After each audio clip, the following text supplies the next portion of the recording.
Hello everybody, and welcome back to Borderlands 2. Alright, last episode we did the filler episode with Mad Moxie and the Wedding Slaughter Headhunter DLC. So now, excuse me, now we move on to the second DLC additional campaign, which would be Mr. Torgue's campaign of Carnage. And I'm sure we all know, this is where we are introduced to the fucking great, Mr. Torgue, voiced by the lovely Chris Rager. And, yeah, for those of you who don't know who Mr. Torgue is, you're gonna be well acquainted really quickly within the first, fucking hell, okay, within the first, within the introduction to the next DLC add-on. Trust me, I think his character is just such a fucking. It's like if Hulk Hogan and Macho Man and Hercule Satan had a three-way orgy and then pumped out a baby. It would be Mr. Torgue, where he's just pure unadulterated testosterone and muscle. Why ain't you bought something yet? But we love him because of the fact that he is these things. Shit. Don't you come back! Yeah, I need to get more assault rifle ammunition. So if I'm more iridium, I'm gonna obviously spend it. And the rules have applied with so before we begin, like usual, since we're gonna be in Sanctuary, for another one last, outing before we head out. Yes. It's gonna be fucking awesome. Only a matter of time until Jack blows us away.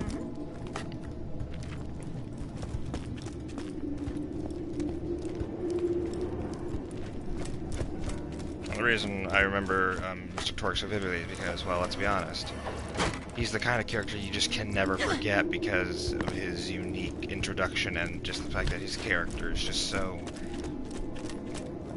fun to watch, or to listen to. And the fact that you think that and the fact that this is also a CEO or chairman of a gun, of a gun company, like a gun making corporation, which would be Torgue, where he makes literally exploding guns. His motto is always explosions and shit like that, which I don't want to spoil his character too heavily for those of you who don't know who he is, but trust me, you'll get well acquainted within the first, the moment the introduction, intro cutscene begins.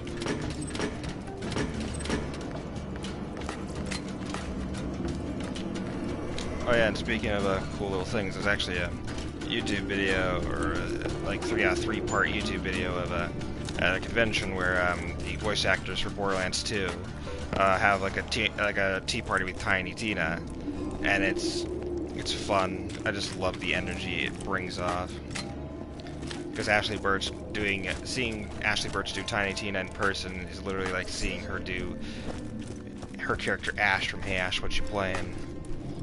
To a T, but with more with those Tiny Tina mannerisms. Yeah, not mannerisms. Yeah, it's great.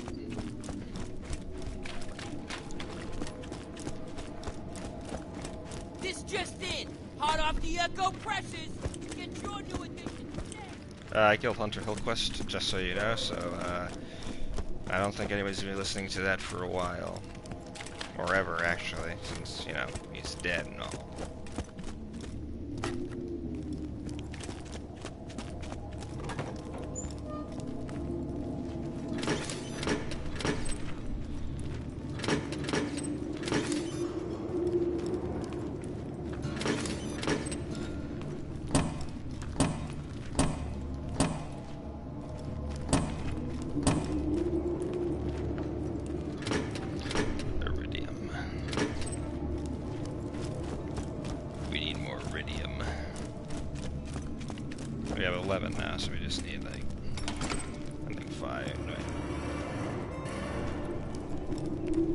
Yeah, we just need 5 more.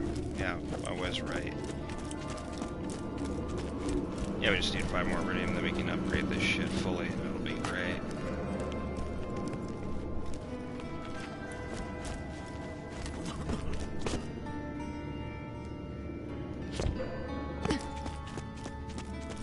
This is gonna be fun, I can already tell.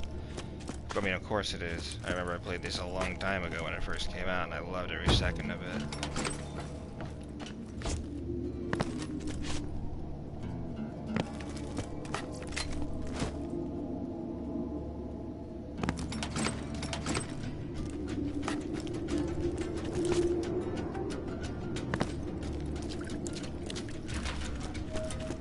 What is vault, people say?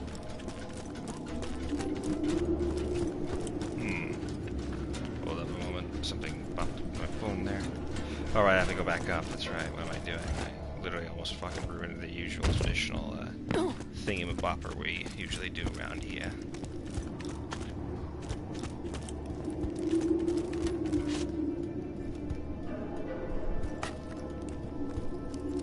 Give Daddy some new iridium.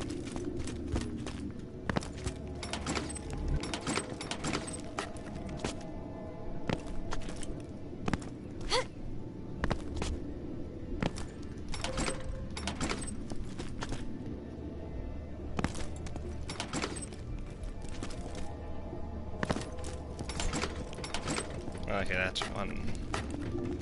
That's 12, so now we need 4. God damn it. Okay, so whatever. Yeah, we didn't get enough iridium this time, but don't worry, we'll be fine. Anyway, yes. So now, what we're going to do. Yeah, now, like, since I have the head equipped for this DLC campaign, we can begin now. So now, yeah, I total brain hemorrhage.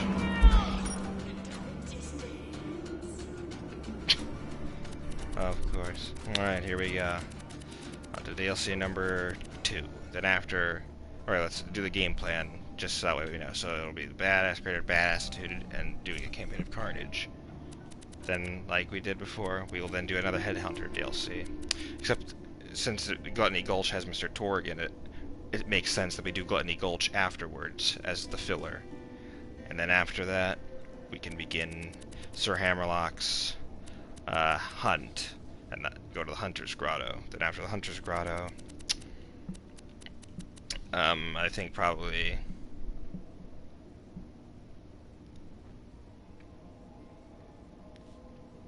I think I might do Hallowed Hollow, or either Hallowed Hollow or Marcus's Mercenary Shop. Though I think I'll save Marcus's Mercenary Shop for last. Even though I did just say we're gonna do Gluttony Gulch afterwards, which in holiday terms doesn't make any sense. I think it goes Halloween, Thanksgiving, then Christmas, and I'm just doing Thanksgiving, Halloween, then Christmas. I don't know. Like, we'll just go based off of how I like it. Even if, yeah, the context doesn't make any sense, it'll still be fun, so yeah. Yeah, so it's either that, yeah, it's definitely gonna be Hallowed Hollow, probably. Or, yeah, I think it would be Hallowed Hollow, probably. Maybe, I'm not sure. And,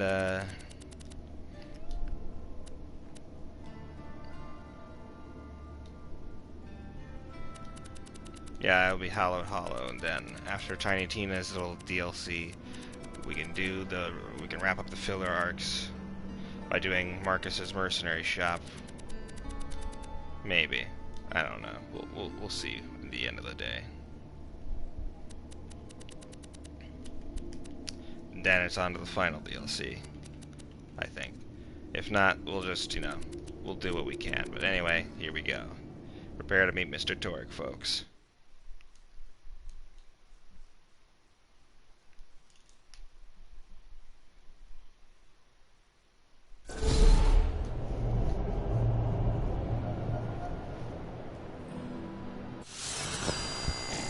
Listen carefully, mouth breathers of the world. This is Patricia Tanis, and I have found another vault.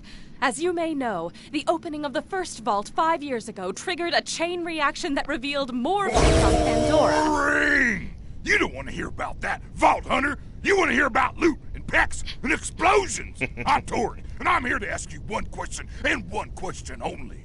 Explosions?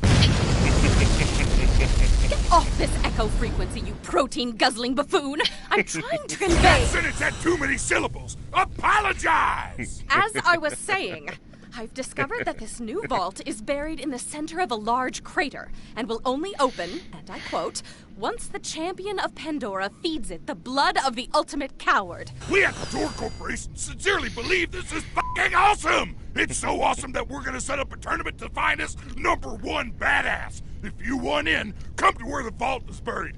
In the badass crater of badassitude! That's not what the area is called! Badass crater, badassitude! Here we go, folks.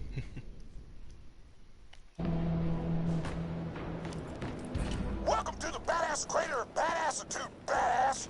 This is Mr. Torgue, broadcasting to you from deep orbit. If you're here, that means you want to win our tournament. Open a vault and earn the title of #1 badass.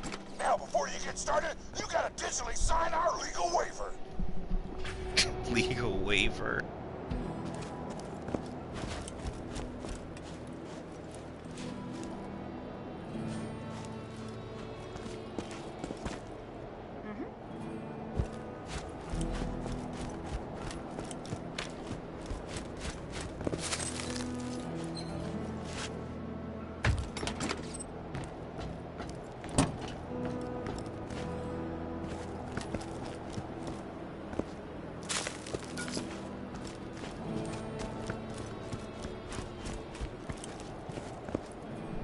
Yeah, that's right. It's a tournament, so of course you have to sign a fucking legal waiver. That doesn't make any sense. Nothing's considered.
Fantastic day for capitalism.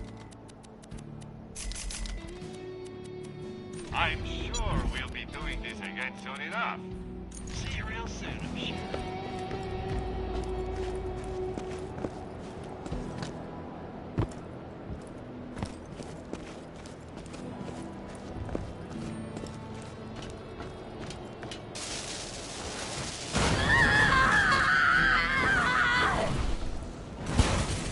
Just kidding. Fuck the legal waiver. You're in Torgue land now, sucker. Just head to the arena while I play you a sick guitar solo.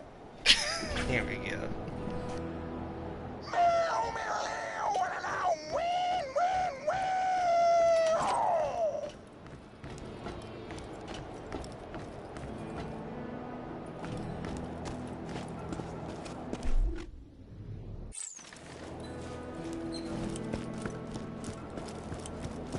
I see a lot of you idiots standing around not blowing things up. Quit it.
badass crater, badass attitude. No littering.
Right now, you're ranked 50th in the badass leaderboards, which puts you behind my grandma, but ahead of some guy she come to death. It took several hours. If you want to open that vault, you gotta rise in the leaderboard. Also, you need a sponsor for motherfucking legal reasons. Get to the arena and we'll set you up with one. Well, here we go.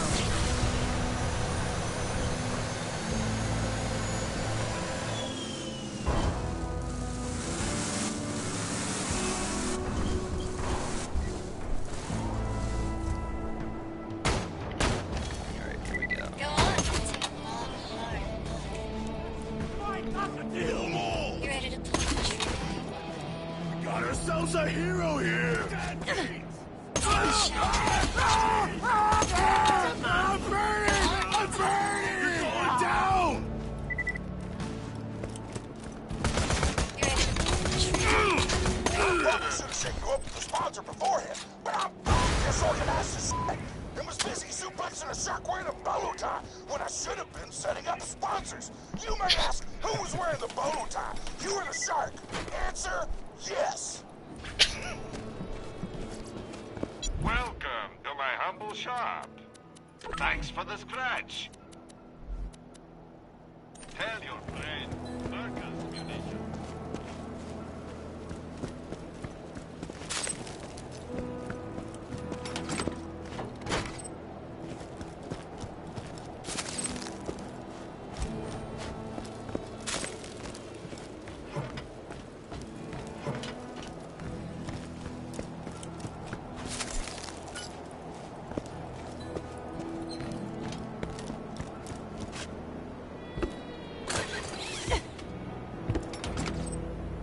The sweet songs of sausage dumps will fill my days! You are leaving to the cleaver.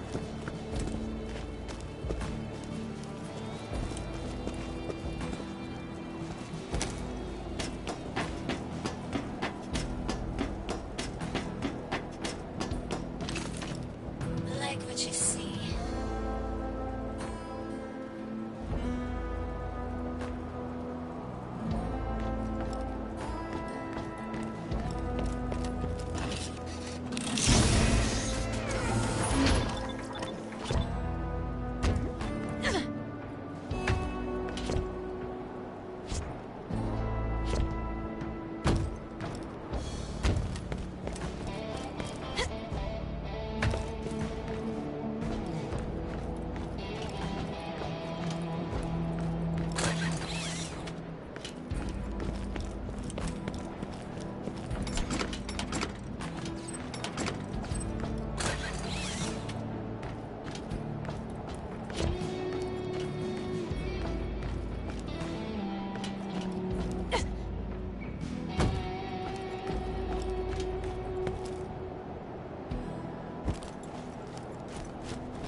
Oh shit, I just realized my mic was off once again. Sorry about that.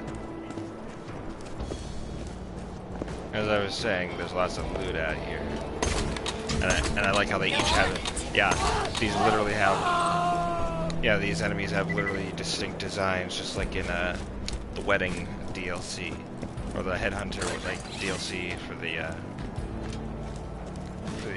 Valentine's Day Massacre, which was cool. So it seems there's two distinct enemy types, or like two factions of these enemies. There's the Burning, Pete the Burners, and Mama's Boys. Interesting. Really awesome. I like what you see. You may have noticed that everyone here is trying to kill you. Torgue personnel included. You're welcome. I didn't want you to get bored, so I was like, fuck it, give everybody guns. We lost half of our workforce in 3 days, but who gives a fuck? Look at you go.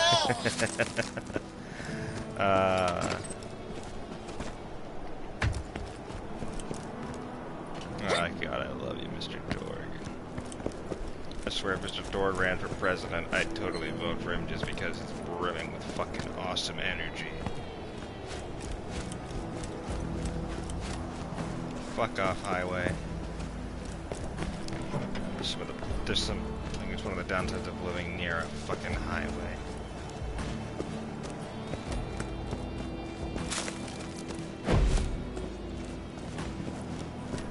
Oh, now I gotta kill Torgue's competitors.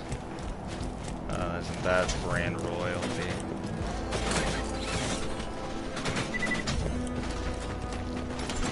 Oh sweet, now I have enough to get another assault rifle upgrade. For ammo, at least. Go on, take a long, hard. Torgue Enforcer. You ready to pull the trigger? Wow, you're tiny. Now you're dead. You should not charge headfirst into your enemies. That This'll is. hit the spot. Take the shot, baby.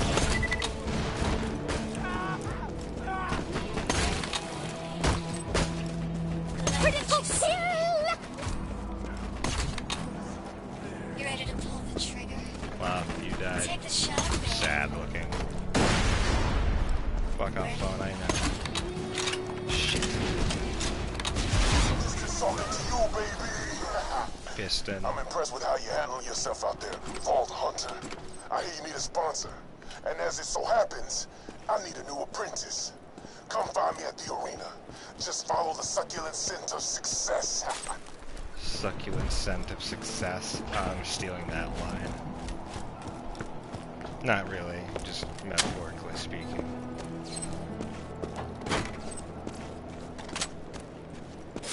I just love Anthony Birch coming, like you gotta understand this dude.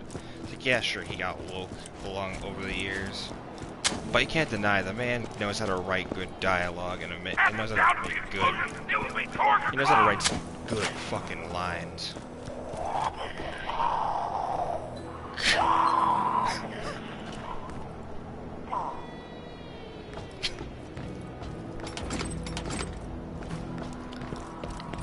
So obviously, I believe this entire DLC is a big reference to Mad Max, even though, like Mad Max Beyond Thunderdome, or even Fist of the North Star. I like what you see. This Piston reminds me of I don't know. Trust me, this game obviously was inspired by Mad Max in terms of, I'm sure, the dystopian-esque, like hellscape that is the apocalyptic wasteland that is Pandora. But I have a feeling this is going to be very much like Mad Max, like Beyond Thunderdome, or I believe this is like a reference to, I think, Thunderdome or some shit like that, to where it's just mayhem and carnage everywhere. Which, great motif, actually. Because Beyond Pandora is a fucking crazy ass place, and it's to be expected for there to be explosions and death and carnage and just like massive fucking. It's just a fucking fun, jolly old good time. Oh wow, I still have $1 million. Isn't that lovely?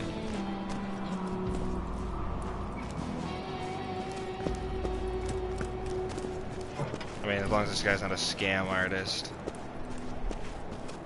You know, like most of these quote-unquote arena, like tournament-esque champion types.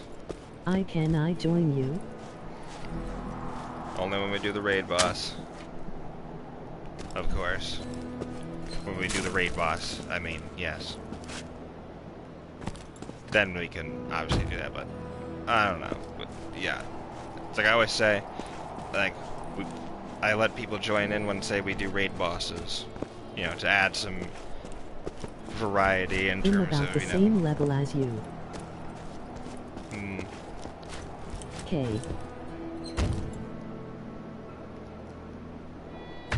Oh wow, I see they still have not fixed that placement. Wow, these are just oddly placed.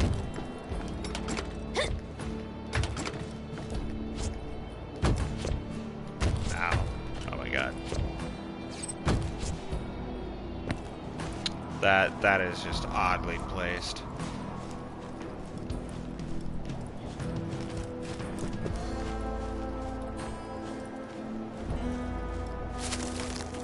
Oh yay, more iridium for me. Alright, let's see. Yeah, there's another fucking bullet casing. Not bullet casing.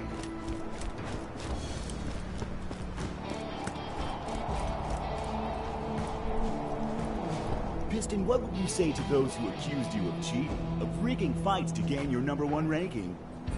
Oh, Jeffrey. Well, I guess I say I'd have to do this. And then I tell them to never call me a cheater! And you can quote me on that. Hey, over here, newbie.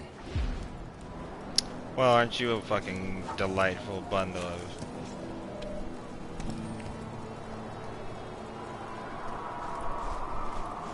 You are now in the presence of greatness. Alright, so you say.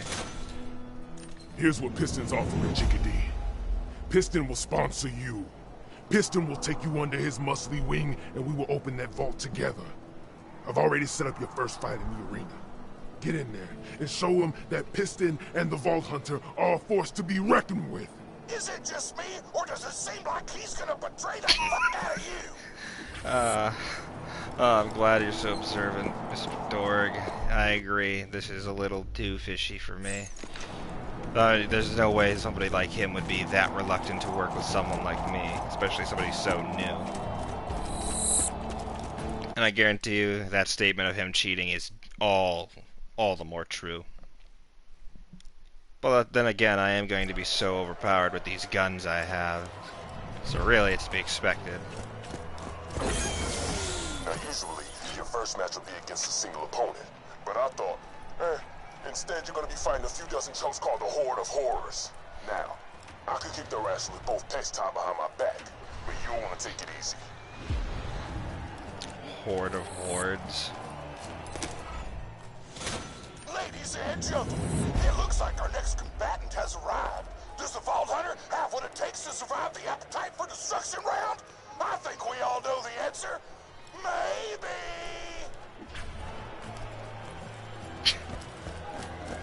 The rules are simple. Use the provided loot and kill everybody. The last fighter standing is a bona fide badass. Go to the center of the arena when you're ready to start. So it's essentially a battle royale. I see. As most of these tournaments are. Always a battle royale type shit.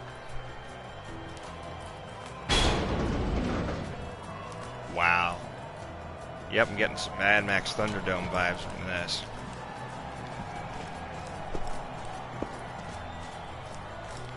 Go on. Wow, wait, I like the decor. Very fitting. You could say it's quite the... Yay, the chest always have a common Torgue shotgun. Well, I mean, of course, it's to be expected after all. This is Mr. Torgue's Gambit of Carnage. You've all been waiting for the Horde of Horrors versus the Vault Hunter. The Horde of Horrors. That is such a simple name for what I imagine is not going to be that bad.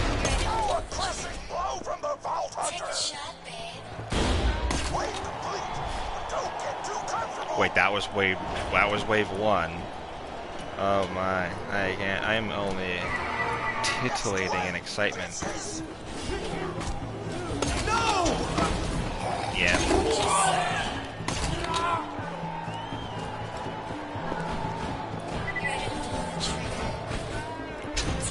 Another wave down. Better get some ammo. You have a B show. It's time for another wave.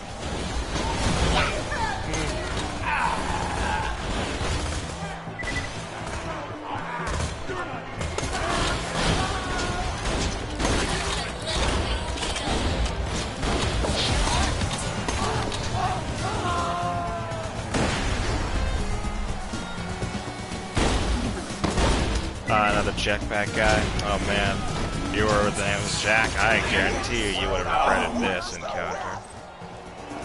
These flying enemies do not give you the advantage. Grab some ammo.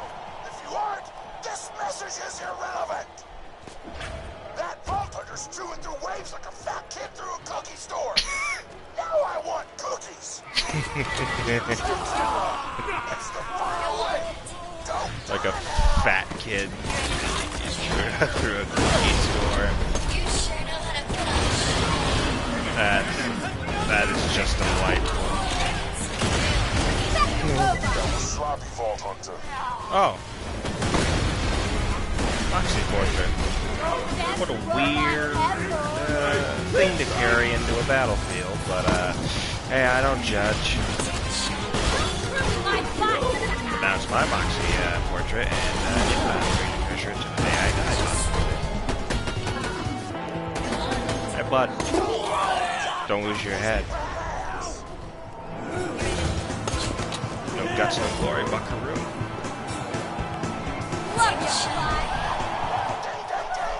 That's it! The Vault Hunter wins and is now leaked up to rank number 5 on the leaderboards! Number 5. Piston is proud of you. I've arranged for the stageheads to deliver some guns to you. Take them. Piston thinks this will be the start of a beautiful relationship. Yeah, I'm totally gonna trust you. Thanks for enrolling in the Telling you. badass tournament. The completionist in me is like, yeah! The winner will receive a personal letter of encouragement from Mr. Torgue, written with the finest crayons in his collection. The finest brand. Yeah, I had a feeling he was not gonna. Yeah, I fucking called it. You were literally a dime a dozen when it comes to predictable betrayers. Oh, Torque tokens. Completing a drop from badasses. You can use it to buy. I'm not gonna share the false prize with some no-name mercenary. I'm the greatest fighter who ever lived. I killed Handsome I'll Jack. open the vault myself. And you? Well, get the hell out of my arena. That noise you're hearing is the arena filling up with Armstrong gas. I've turned off the cameras. Just breathe deep and pass out like a good little coward. Oh. Well, isn't that lovely? What happened to the camera feed? Why do I hear gas? Did somebody drag the Vault Hunter away? I have no idea what is going on. Damn, dude. Well. This doesn't look any at all. Sorry, this doesn't look as concerning at all, considering. Oh boy, I'm telling you, I'm gonna mop the floor with this here piston dude.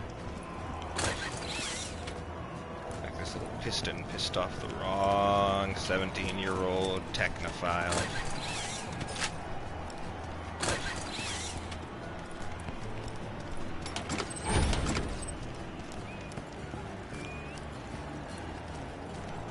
Although people still cheering, yet nothing's happening. At least they think. And again, he did knock me up pretty cold with that there Just tell gas. me when I can join.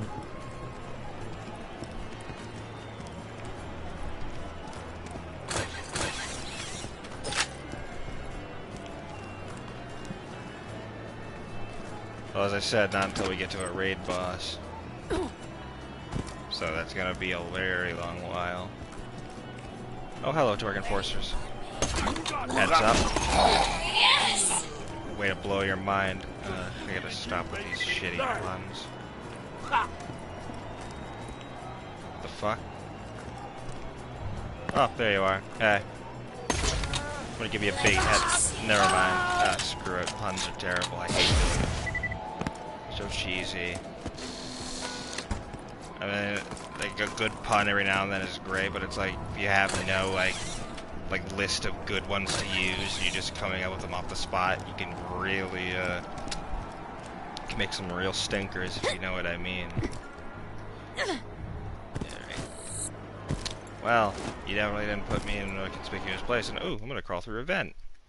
Well, alright, Piston, looks like you just made a really big mistake fucking with this one.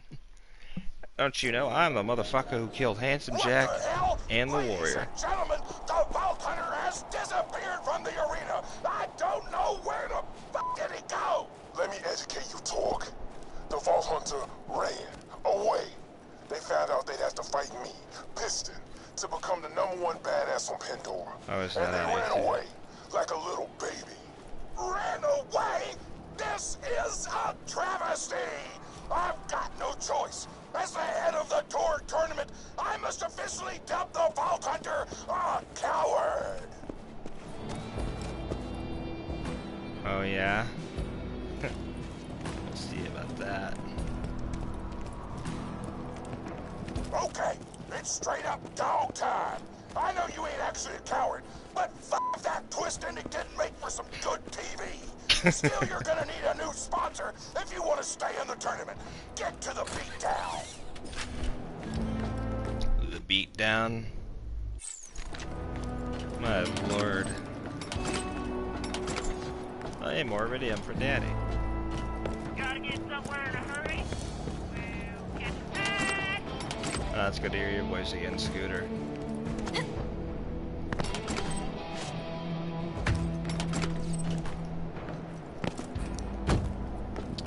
Alright.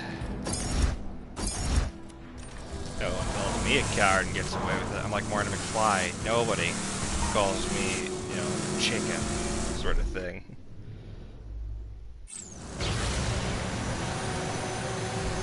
Hey, bud.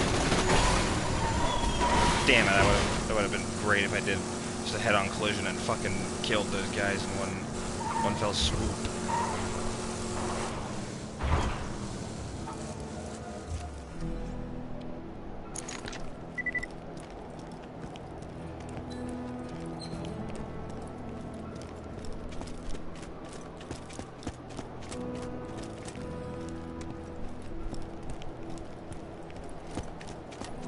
The beatdown. What a cute little name for... Oh. Of course. I was expecting something else. No, but this is much more fitting now that I think about it. Oh, we got Torgue coins, so that's pretty bitchin', if I will say so myself. This place doesn't seem that pretty. That pretty? No, it's not that... doesn't seem that big, is what I meant to say. Jesus. Murder by words, am I right?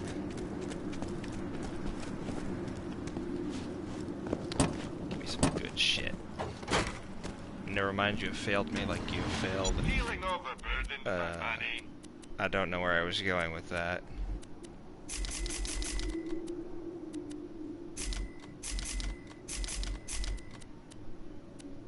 Don't have too much fun. I can never say no to that. Marcus, I almost mistook you for Zed. Jesus, what's wrong with my brain today?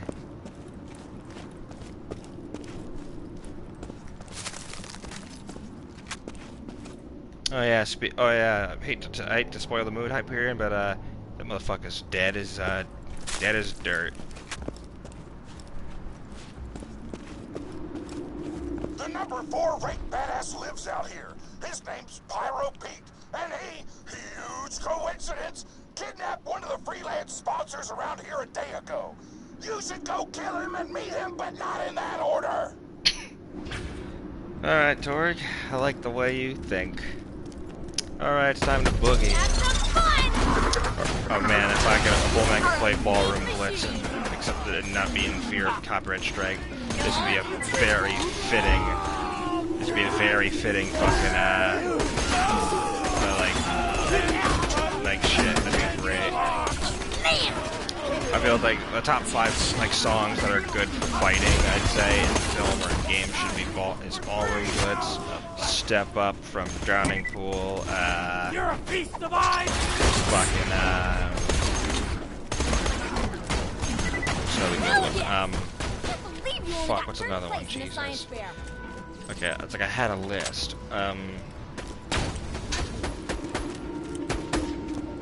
You ready to pull the trigger? Oh, Cold. I like to say Cold by Korn. Take Down by Blue Stahli. Jesus, there's just so many that just pile into my mind at once that I can't think of a concrete enough like listing that makes sense. Oh look, it's the Iridium Blight soundtrack again. No, it's the theme. It's the theme for that. It's pretty bitchin', if I do say so myself. Pyropeta. I hope you didn't choose that name yourself, because that's probably the gayest name I've ever heard. Any supposed badass. I was thinking more like the Flame Bearer or El Diablo or something cool sounding like that, but Pyro Pete, that just sounds silly. Like it sounds like a Bob the Builder. Oh, and they have motorcycles. Well, just when you thought you couldn't get any more manly and badass than that. Take the Hey, shot. bud. Guess you could say that was a slow ride. I don't know why I said that, and I thought that was clever. I'm very sorry. Ready to go again, huh? Packing some real I'm real heat sorry there. to anybody who hated that joke. I agree. It was pretty good. It was pretty bad. So, you know. Yeah, this place is definitely going to be pretty big. So yeah, every time I go to a new place, I have to explore it through every nook and cranny. And I know there's going to be side quests, galore here as well. I remember there's some side quests here, specifically, yeah.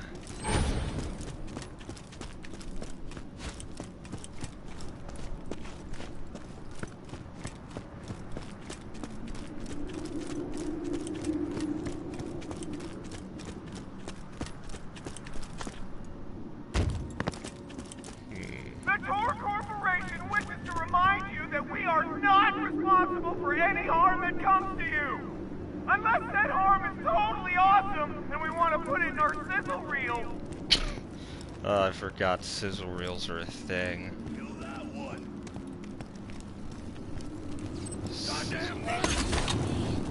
And that is how much. You, sir, need a nap. I'm gonna kill you! Are you now? I don't think you are.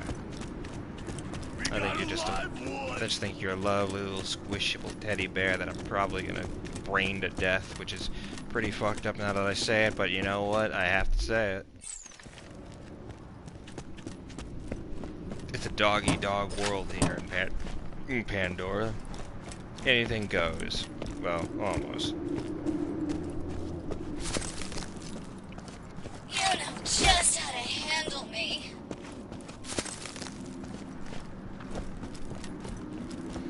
Alright, let's see. Nope, that's not what I want. That's not what I want. Oh, wait, I mean, yes it is, but it's not.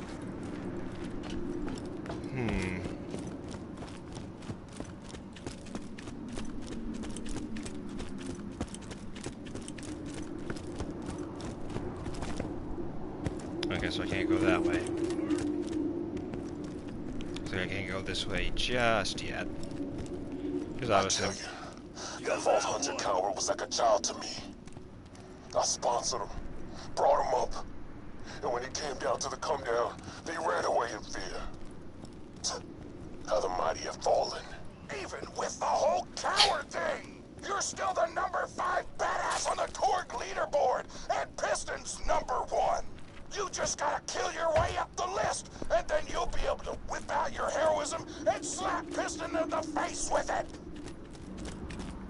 Oh, well, that's one way of phrasing that, but I'm sure there's a better word for, a better way of phrasing my heroism than whipping it out and smacking them in the face with it. Because, wow, that is some pretty, saucy context if it's gone. I just, like, now all of a sudden I want people to just make a hero that literally says that as their catchphrase. I'm gonna whip out my heroism. I'm gonna beat you upside the head with it. Or like I'm gonna whip out my my hammer of justice. And I'm gonna bash it. I'm gonna beat you down with it, or some shit like that. Make it as super like gay sounding and stupid as possible, just to really insinuate how stupid it is. I don't mind it though. It's fun. We all have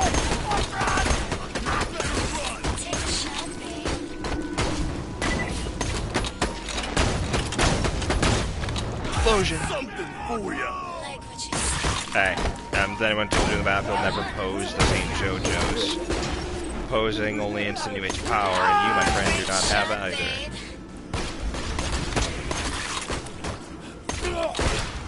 Oh, this must be what Pyro. Oh, that explains who these guys are. Pete's burners. I get it now. Because they're because it's Pyro P, and he has.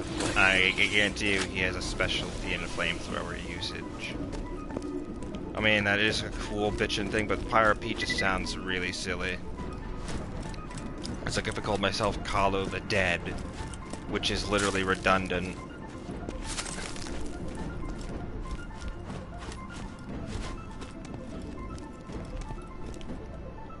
Chillin', saying money for me. I'll take that. Give me I'm gonna steal your shit. Never mind, it's a grenade. I don't want it, but whatever. Yeah. I'll take what I get, I suppose.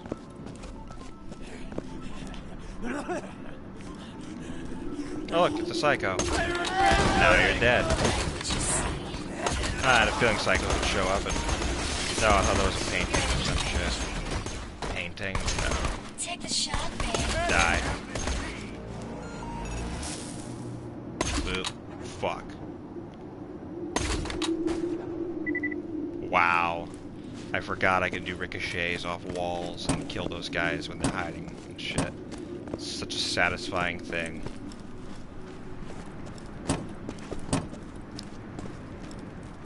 I will fill your lungs with smoke, then suck it out of you. I am Pyro Pete, and the beatdown is mine.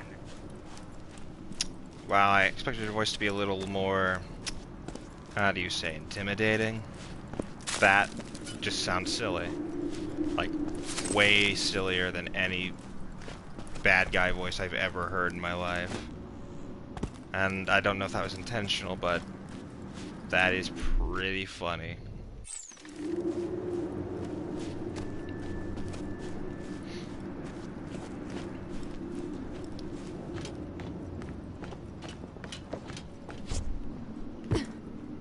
Oh, this is gonna be fun.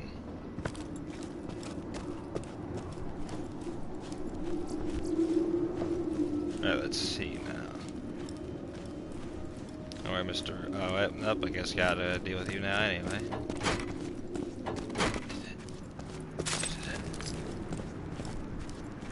Hey. Where do you want me? I'm gonna blow your mind with knowledge. I like what you see. I guess you could say you had the brains. I'm just gonna stop at the puns now. Like, I'm not good with those. I'm not good with those types of shit. I mean, I can't write fight banter to save my life, but I mean, I also don't know how to improvise good puns without sounding corny and repeating myself. Oh, damn it. Fuck your couch, rich motherfucker. You can buy another one. Sorry, that was Dave Chappelle reference. The, like him doing the Rick James thing with, Chris Murphy. May he rest in peace. You dick, I was having a eulogy. Talking gloves and nothing Oh look, it's the rioter.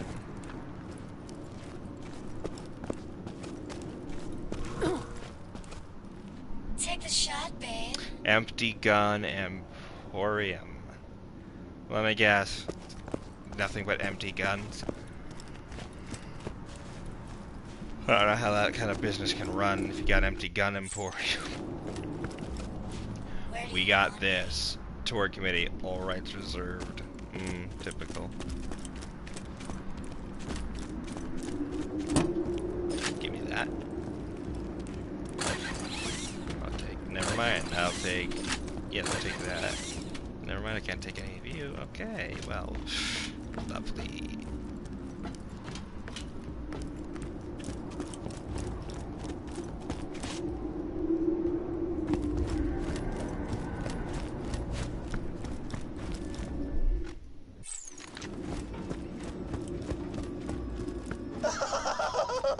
It's the coward! You're gonna burn! Burn, burn, burn! Flamey pits, fire in the sky. Let's talk. Fire walk with me. Fire talk with me. You'll kill Pyro Pete's ass at some point. But you gotta wait until you find out where he stashed that sponsor he kidnapped. Otherwise, you can't rise up the leaderboards! I wonder who the surprise sponsor is. Interesting. I'm legally obligated to tell you, I ain't a real doctor.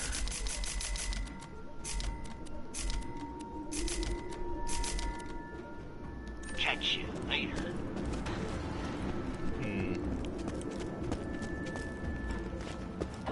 I feel like this guy gets off on fire. It's weird. I mean, granted, there's a lot of weird things people get sexually aroused by, but it's like, wow. Of all the things I expected you to be aroused by, I didn't expect fire to be on that list.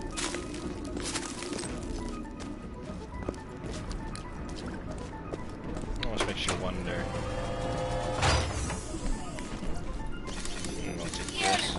No, don't you do that. Don't you do that, you naughty bastard. You naughty, naughty girl. Don't do that. Why did I talk to her like I was... Never mind. What the hell is this? Whatever it is, it's cute. And I like it. Like what you see. What else? Hey. How dare you. You really blew them away. Thank you, dear.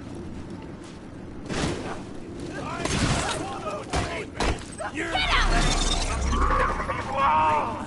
My brain burns the earth clean with a righteous... God damn it, it's running out. Give me a second.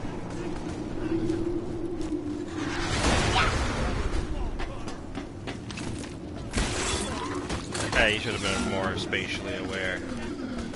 Oh, I thought there was a person that popped out of there. What? Die.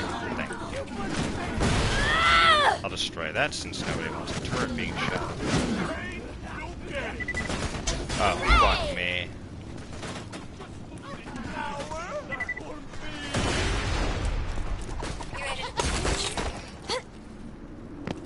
Ouch. Why did I say ouch? I didn't get hit.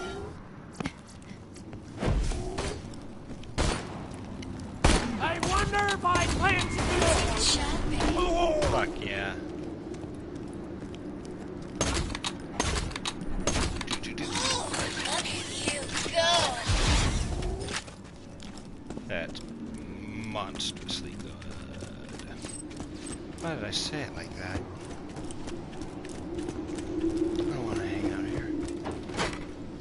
Oh, sorry, I was quoting that the Mag Dog game art, like the shitty like arcade games that are like prototype to the Wii, where they have those like guns that are like tied to the big arcade cabinet. You gotta aim the gun, shit like that. Coward! Ooh, I'm burning up inside. You want a sponsor? Yes, I have a warm No, one. that's off. But you must dance. First, start some trouble here in the beatdown, and then I will give it to you. Get to the battle board. Go now, before the flames rise. This gimmick is really on fire.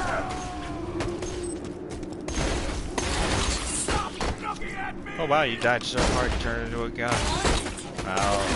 How the world treated you wrongly.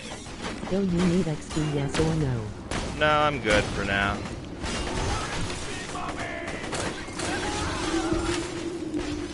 I mean, I like being overpowered, but I don't want to be that overpowered. Gotta be some challenge left for me at the end of the day.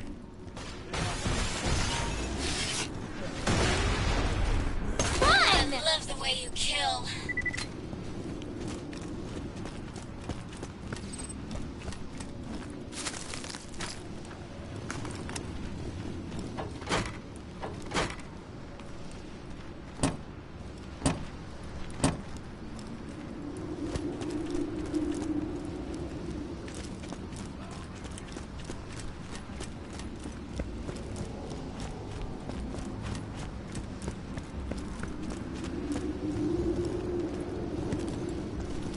Oh wait, that's right. No, I can't go this way.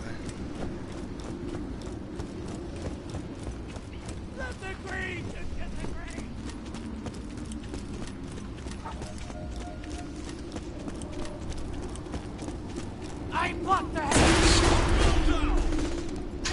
And your mama would tell you don't ride a bike up the hill because it's probably not. Never mind, your mama probably didn't say that because she's probably bathed.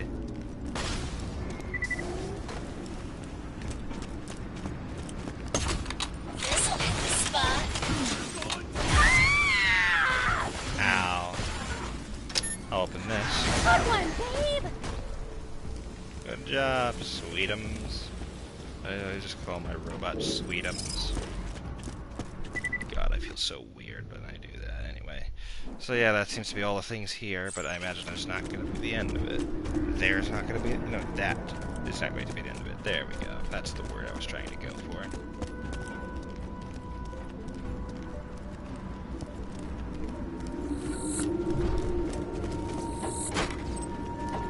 Ah, cool. Pyro Pete's battle board. Oh look, he even has his own little billboard. Hey, asshole, I was in the middle of contemplating. You really blew them away. Cocksucker. That's Flotty. How dare you interrupt my monologue? How dare you interrupt my observation? Yeah, he has his own billboard. Isn't that fucking neat? Brand recognition and all that.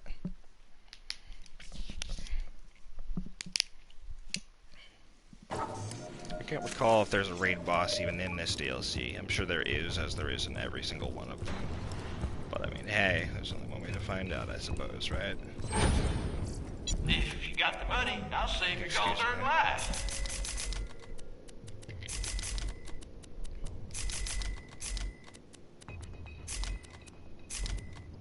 Next time you're bleeding to death, just think, Doctor said.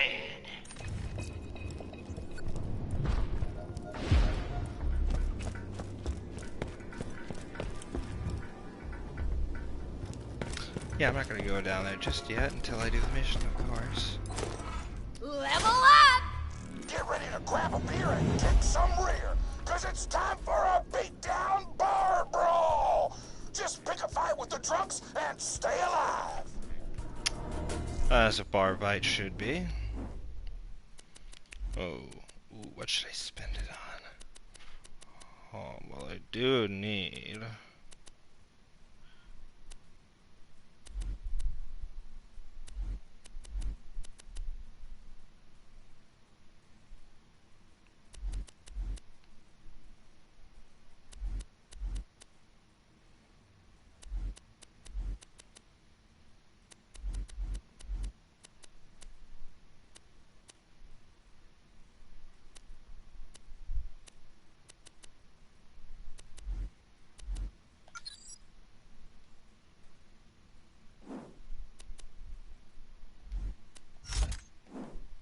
Let's see how many are left. Oh, one more. In case one more are left. Then I can get this up to max. Then shit, I don't know what next. I do know I need a death. Yeah, I need more death trap abilities.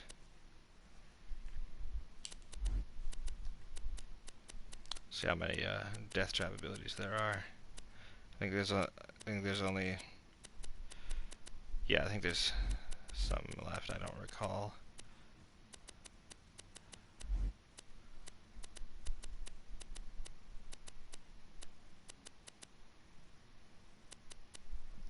Oh, cool. If it shoots him with an L. Oh, shit, that's good. It's really good. Oh, I'm so fucking pumped as shit, dude. So now I'm level 41. I think I'll be able to get... Yeah, I'll be even closer now to start using my other guns. God, I'm so hype. I'm hype as shit for this stuff. Oh wow, and the door was open for that one moment in time. Oh. Rogue. Howdy, fellas. Mind if I... raw... and this here establishment. Yeah, before I do that, I should probably explore the bars. I know there's there's a downstairs. Fuck off phone, I know. Sorry, it's my amino thing doing what it does. Where, you know, updates me on when someone's following me or when someone likes something I do. They don't mind doing. Alright. You know what time it is? Number 505! We'll get down time. You ready to Love robot!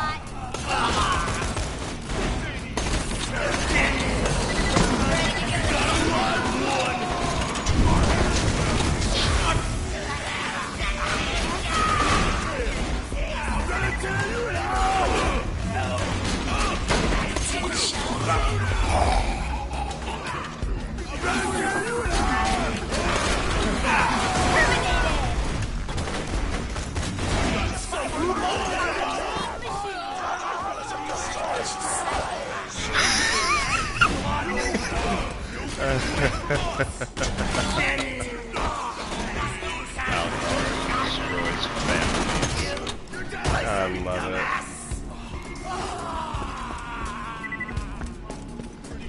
We got ourselves a hero here! You better run! Goddamn mercs! Good job, DT. Ah, shit, I already have that. Ooh, but another Torgue token. Yes. Yes, I would like that. I would like that very much.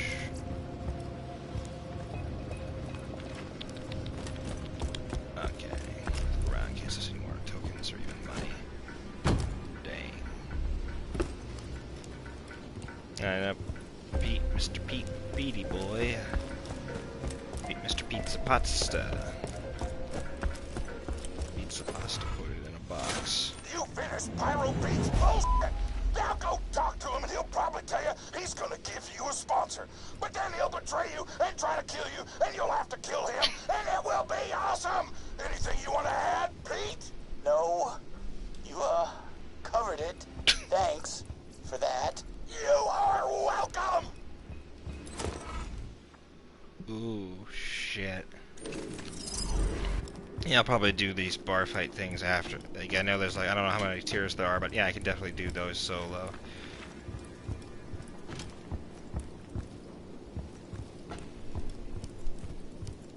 No, I think I can do some.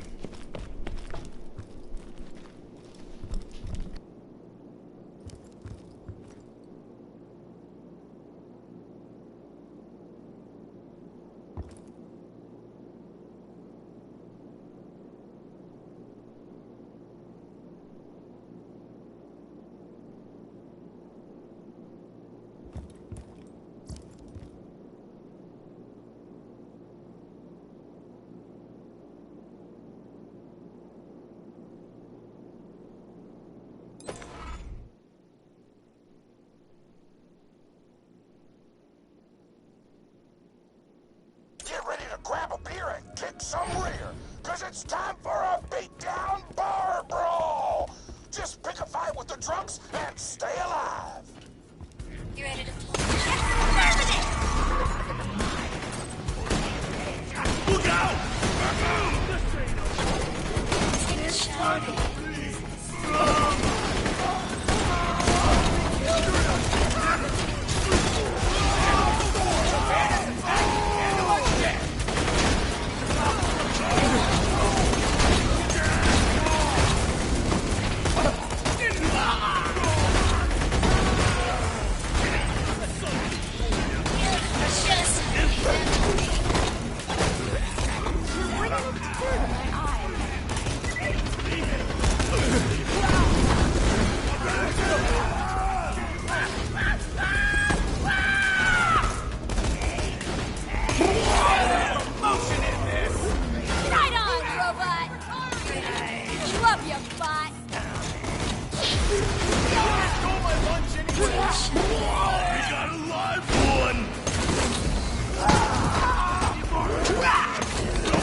see how many tiers we can go until we can kill this fucking bastard.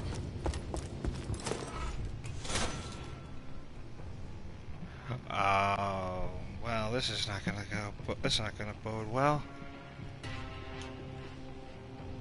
Tier 3, huh? Well, now I have a feeling this isn't gonna go over so well, but hey. Tempting. Get ready to grab a beer and kick some rear, cause it's time for a beatdown bar brawl. Just pick a fight with the drunks and stay alive. You got it.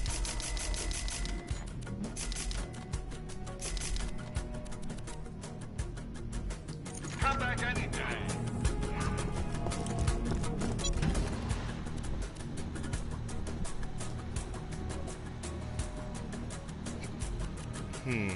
Now go punch some bad guys in the dick! Punch some bad guys in the dick. Oh wow, this one's 2 minutes and 30 seconds. Well, that's how it's gonna be. I guess we're gonna have to bust out this one. Right, 2 pick. 1 death trap spawns back in. That's good signs. Yeah.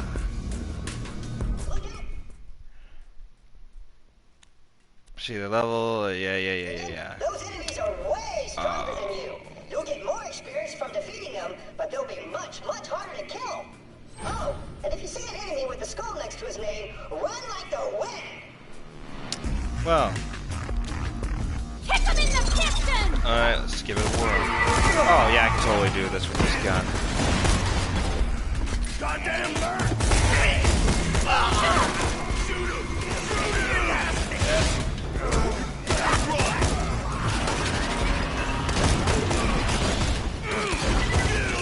I didn't sign up for this.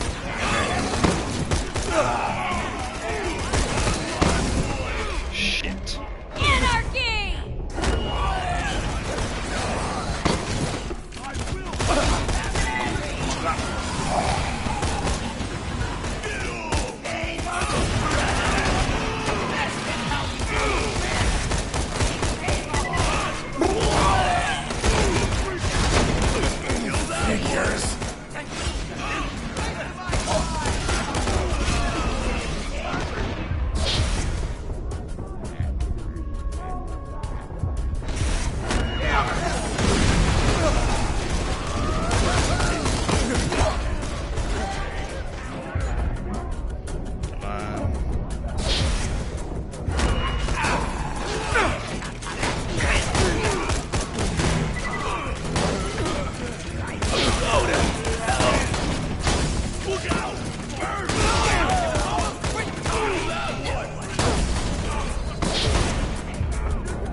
Well, that's just great.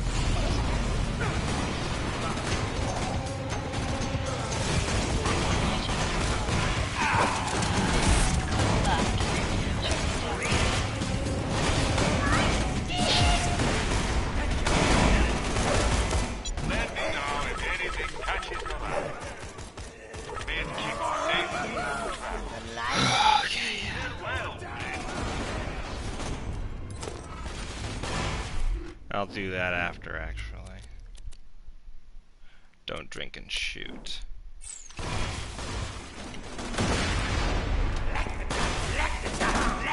Oh, god damn it, of course.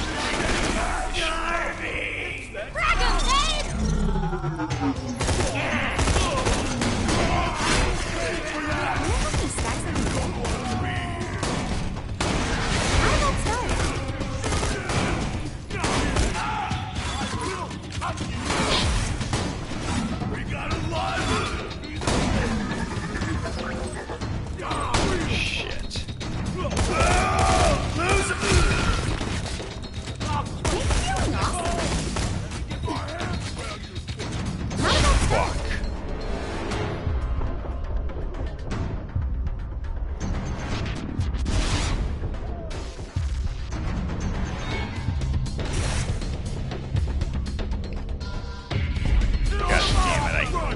I honest to God, I hate that. Well, looks like I'm gonna have to have folks join in if they want. Yep, someone's gonna have to join me on this then, if that's the case. If any idiot ever tells Fuck you off. that life would be meaningless Piece of without shit. them, Hyperion recommends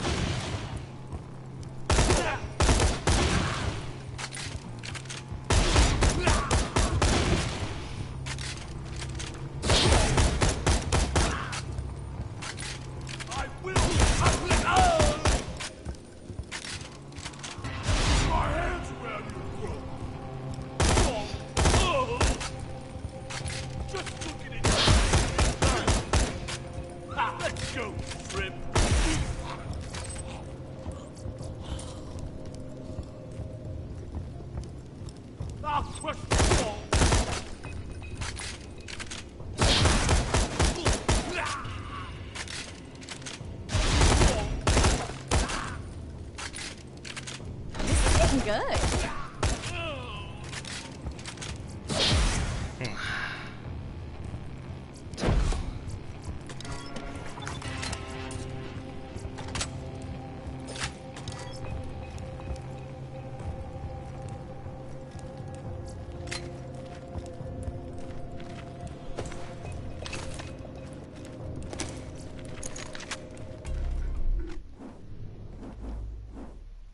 Son of a bitch, I'm not gonna enjoy having this, am I?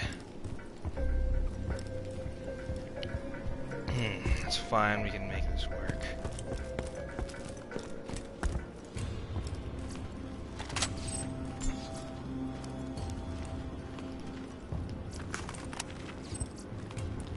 I already have that.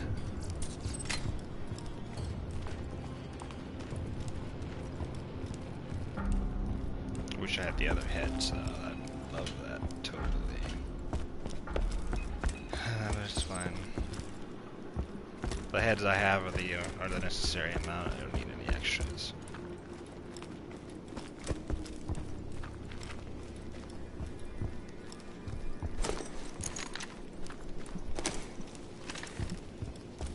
I should get more bullets again. It's fun. When we're done with this, I am gonna invite people to join. Take out these assholes. Because,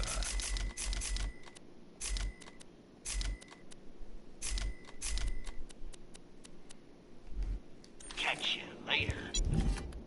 A pleasure as always. Come back anytime. granted, I don't have to do all these quests, especially some of which I really want to do. Some of them I don't have to do, since I've already gotten 100% on this entire thing, but, you know, it just feels good, you know? It just feels good and nice to, you know, get them all. So, yes, the sponsor I kidnapped is in the bar. Go find her. This is not a trap. Yeah. Sure she is. Alright, Pyro Pete, time to die. Here we go, fight fans! It's Pyro Pete versus the Vault Hunter! Fight! Get ready for a burning sensation. I'll show you a burning sensation.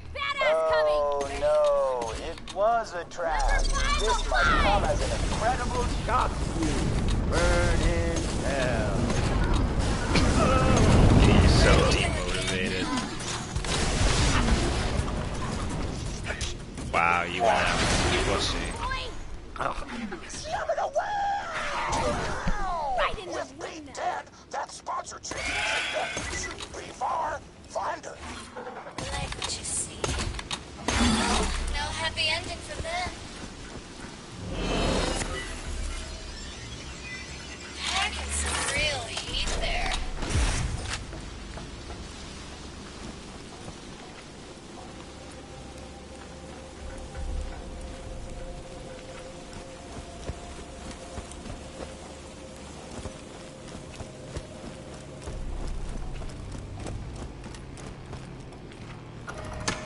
Crap, I got back late. That's fine.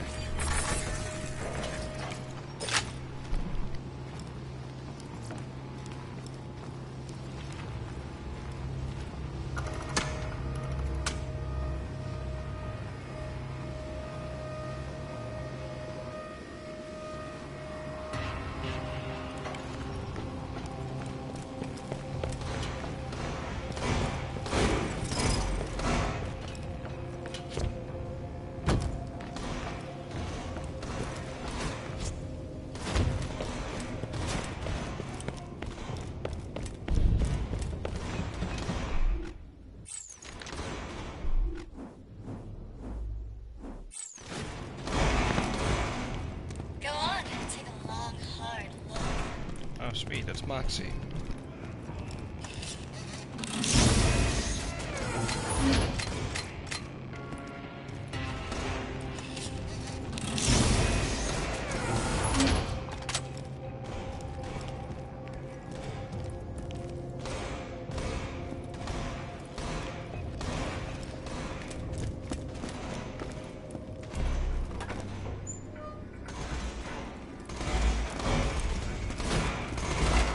Now introducing the barbarian, the beautiful, the most buxom sponsor of the history of Pandora, Mad Moxie! Nice. Miss me, sugar? Damn right I did. Thanks for the save, doll. So, you want what's in the vault, and given how tragically long it's been since I ran my own fighting ring, I want Torgue's Coliseum for myself. I think it's time you and I became partners. With benefits. Head back to the main crater and we'll talk strategy.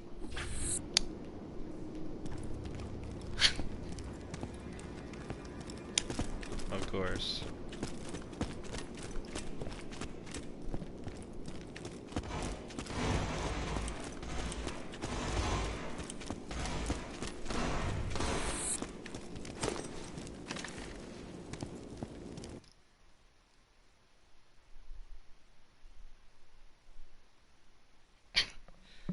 My goodness, this is gonna be So you fucking... found another sponsor. That's sweet, baby. But let me explain something. You're still just a no-name merc with muscles like wet noodles.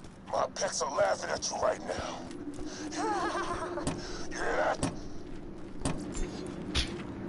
Oh my god, you're such a narcissist. God. Ah, training montage, isn't it? Okay, hold on.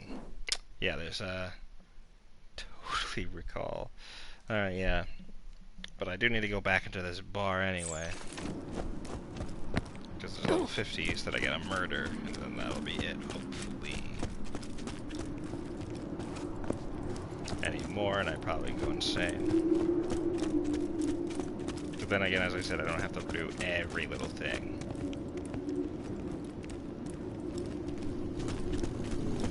Oh shit, sorry. Mike. You a salad? Out of where? This skin was getting old! Fuck off. Thank you. Anyway.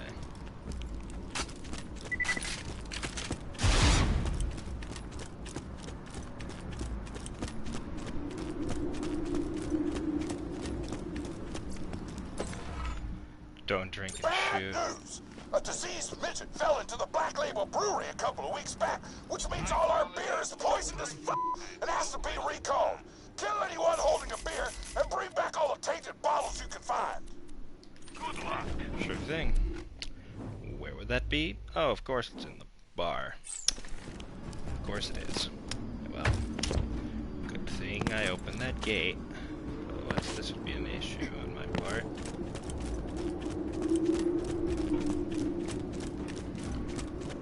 I love how like every one of these guys has some sort of brand recognition.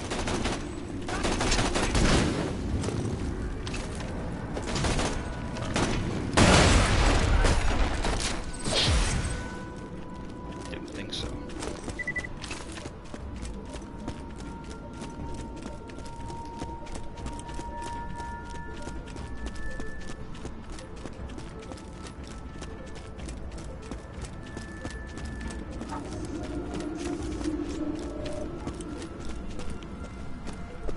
You ready to pull the trigger? Do these things refill? I don't remember these being here. I don't recall. Yeah, these were open, I thought, on the side. It's come this way and I didn't notice them until just now, which makes me a ginormous idiot. Alright, but hey, not everybody's gonna find loot in one sitting, you know?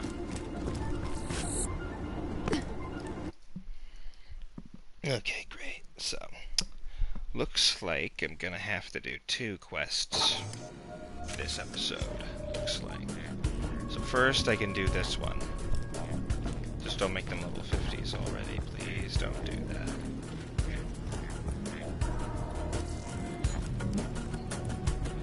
good they're not level 30s. I mean, level 50s.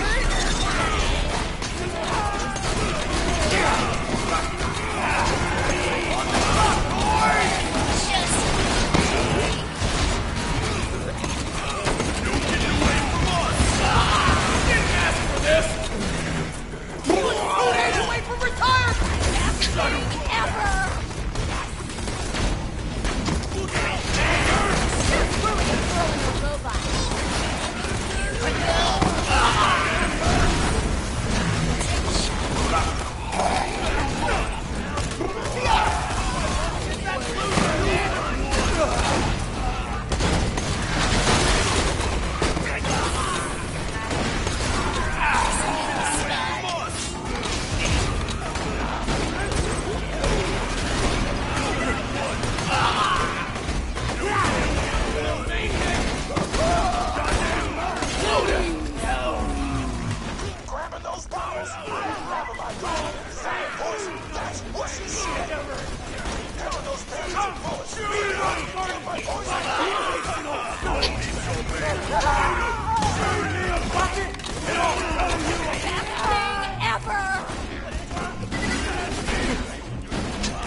Nearly paid off the cows.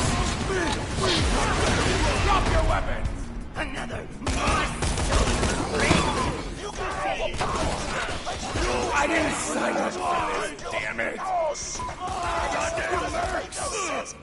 damn it. You're bringing tears to my eyes.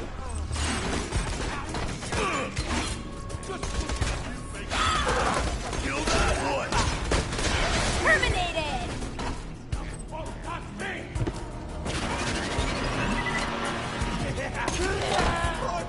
You understood! It's really out there. Like children to be my army! So I love the way you feel. You know just how to handle me. Thank you, Death Trap.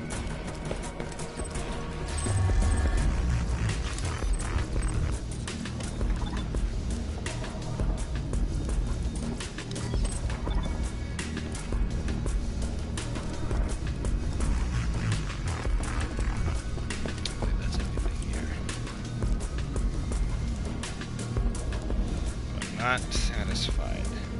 Not yet.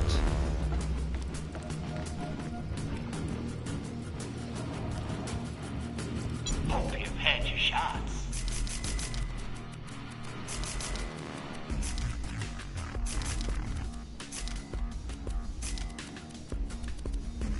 Try not to die.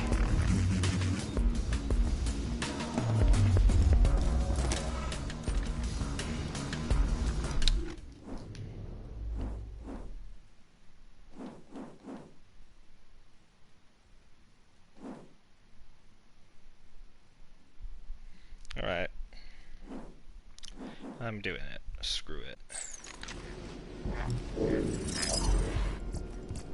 Feeling overburdened by money. Nothing like a good sale. 2 words, my friend. No refunds. Right, whoops, no. Alright, I guess I should do the thing now. So, anybody who's at least a level 50 or so, or higher, is welcome to join. Is this a fucking massive bar brawl? Hopefully there's only 3 tiers, and if there's more, it'll be fine. It'll be fine.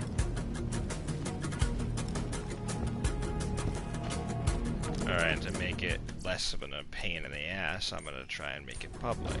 Now, I'm hoping that whoever joins in will at least be strong enough, or even more so we can take this as smoothly and as powerfully as possible.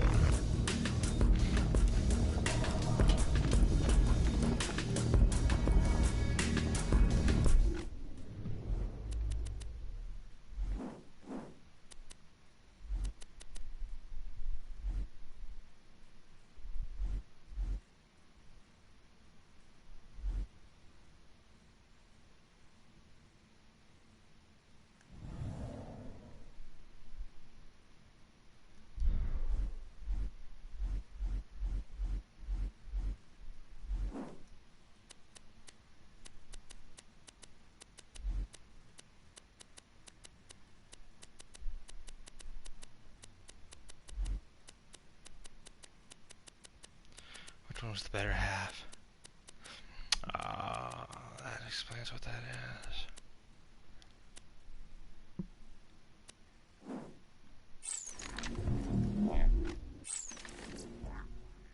Well, I mean, hopefully this will happen. If not, I'll just have to probably say fuck it.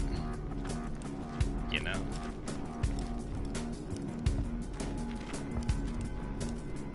Should tell your friends, tell anybody to join in. As long as you're at least at level 50, that way we can at least make this less of a pain on our respective behinds. Because if you probably didn't see, I got completely and utterly demolished twice. Well, actually, no, once, because the second time, or no, third or fourth time, let's just say. Okay, that was weird. Noise. All things considered.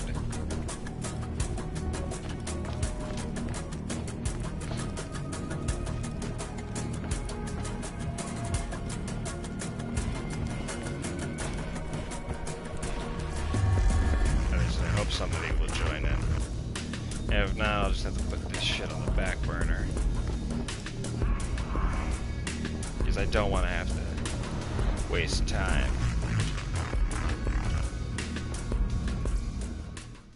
Hold on a second.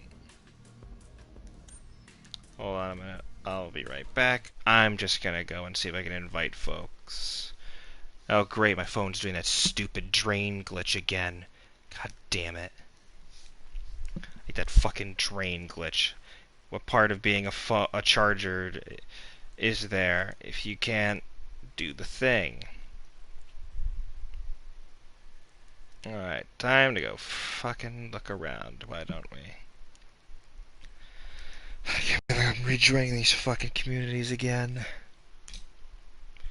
I always pick more than one just in case activity.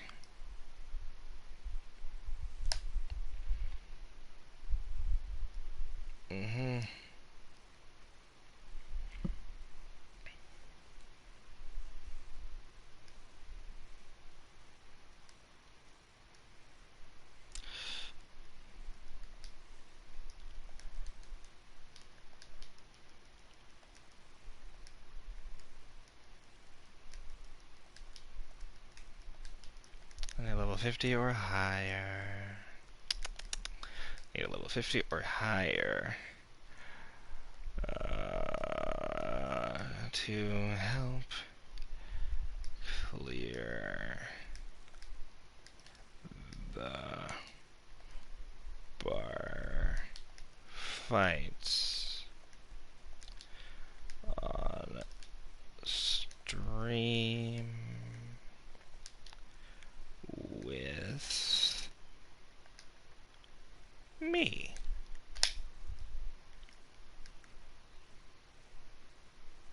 There we go. Now we wait. Now we play the long and annoying waiting game.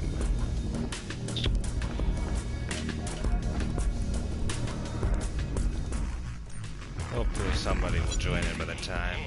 I'll keep you that way.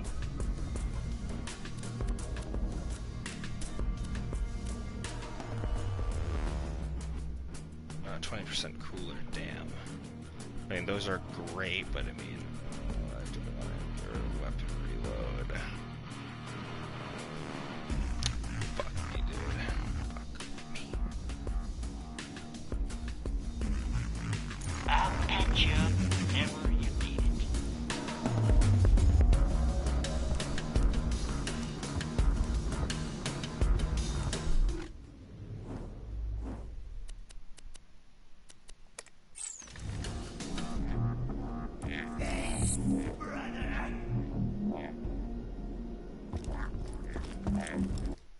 Okay, you know what? Screw that. First, while I wait, I might as well go turn this other fucking quest in, you know? You might as well turn this quest in. Yeah, I'll turn this quest in, then I can come back. Then I'll come back and do the thing, then. I don't know. We'll like by the time we get there, I'm sure we'll hopefully have gotten a response by now.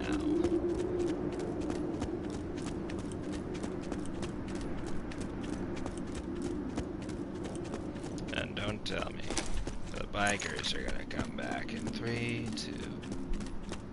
Oh, well, that's anticlimactic, but it's fine. Because my mind will not rest until I've cleared these side quests in these areas for first and foremost, as I always do. Why did I think that plan made sense?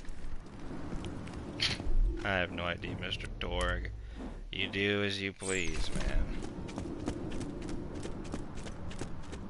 Because you're literally the host of this place, of this event. So of course, I'm sure whatever ideas you come up with are yours alone.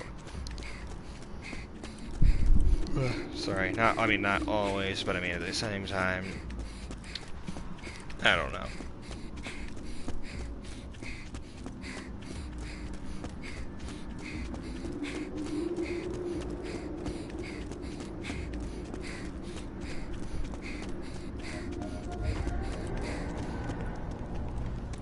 I didn't just see.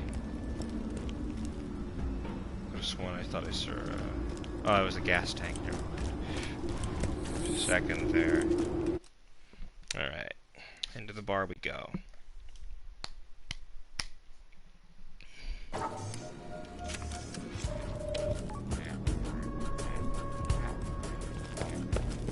Oh, you guess you're all level 50s. Wait a second. I think I done goofed. Hold on a second, what the hell? Well, this is a problem. Please insert any donated organs into the receptacle below. Yeah, it's fine, I'm sure.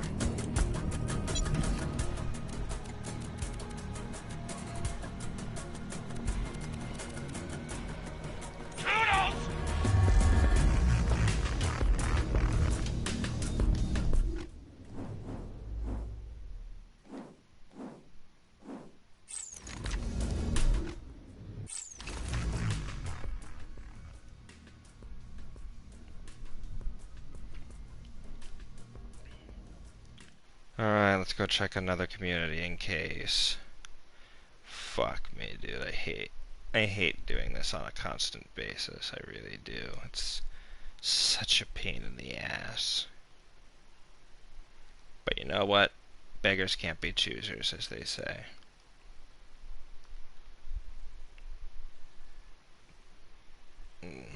Come on. Alright, need a level 50 or higher player to help clear the bar fights on stream with me. There we go. Like usual. And let's hope somebody responds at that point.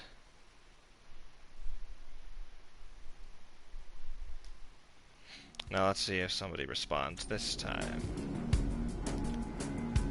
Oh, now they're level 50. Okay, well, some, I'm sure, are level 50 anyway. Yep. Now we gotta play the waiting game. I'm just gonna plop down on this here couch. Yeah, this is as close as I get to actually sitting on a real couch in this game. Oh my god, stop falling as I get it. Anyway, what was I doing? Oh, right, yeah.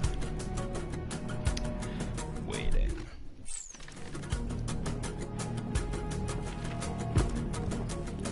Fuck's sake, dude, this is just gonna drive me mental.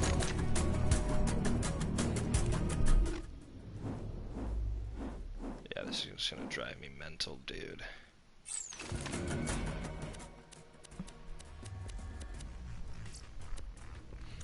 Alright, setting it to public again. Let's just hope somebody joins.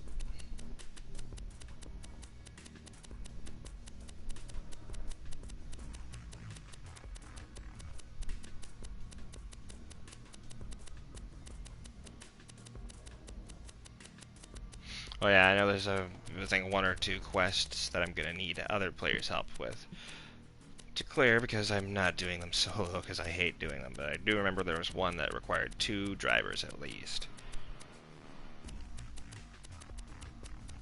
And it involves like a racetrack to get from one end, like to do a lap around an area, and it's big, so you can't clear it. I mean, I'm sure you can clear it solo, it's just not easy.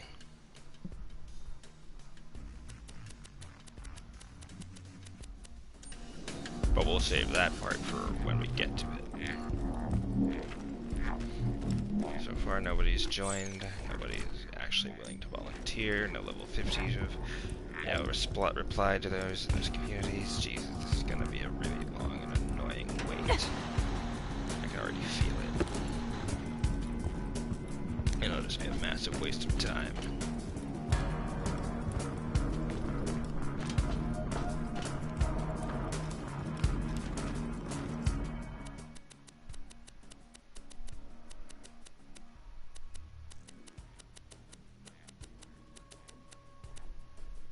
Oh, damn it.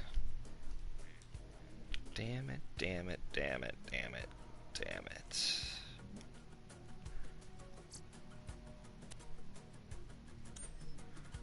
Son of a shit, dude.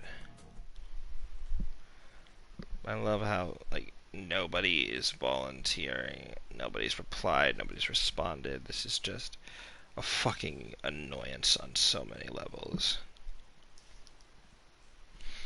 I'd like to get this done so I don't have to do it, later down the line.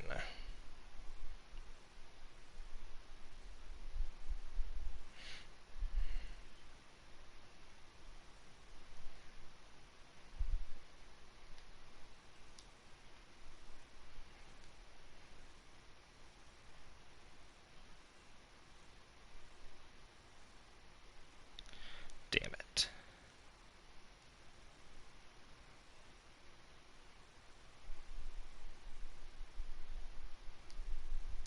Motherfuckers. How come... I tell you, the activity in some of these fucking communities is so fucking slow. I hate every second of it.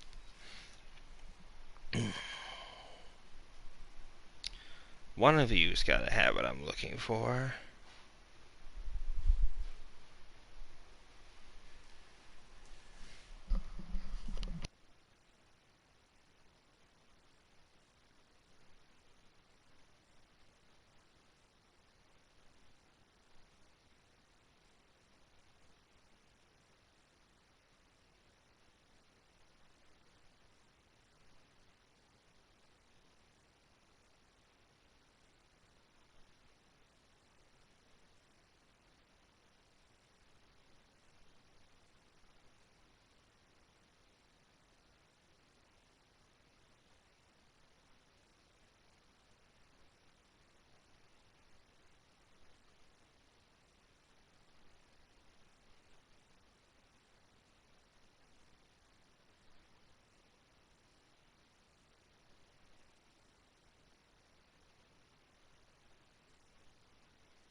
fucking screw it. We're just doing public now. Now I'm just gonna sit here and wait.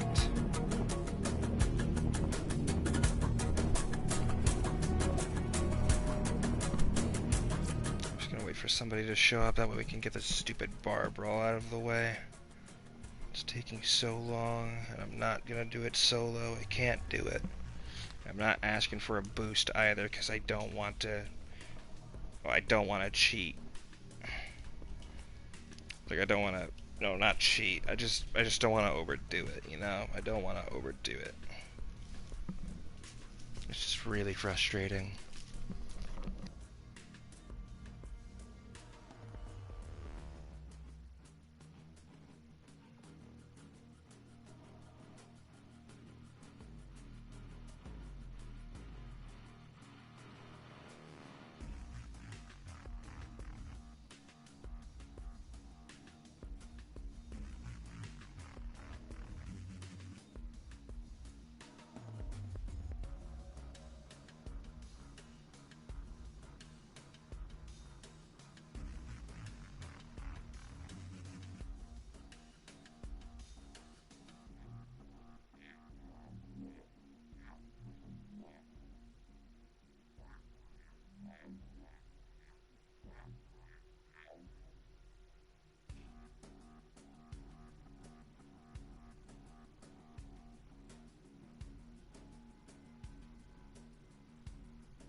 Alright, I'm gonna try something, and if it doesn't work, I'm just not gonna do it.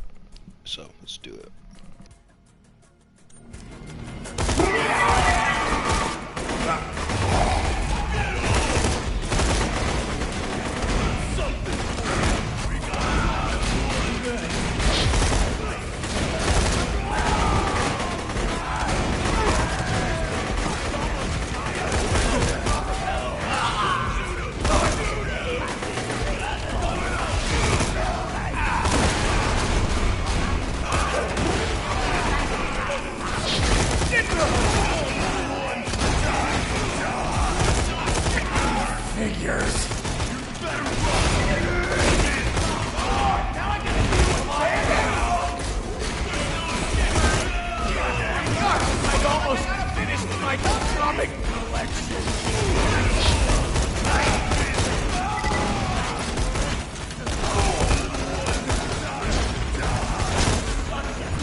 to you. I ain't a real doctor. Catch you later. Thanks for the scratch. A pleasure as always. Don't have too much fun.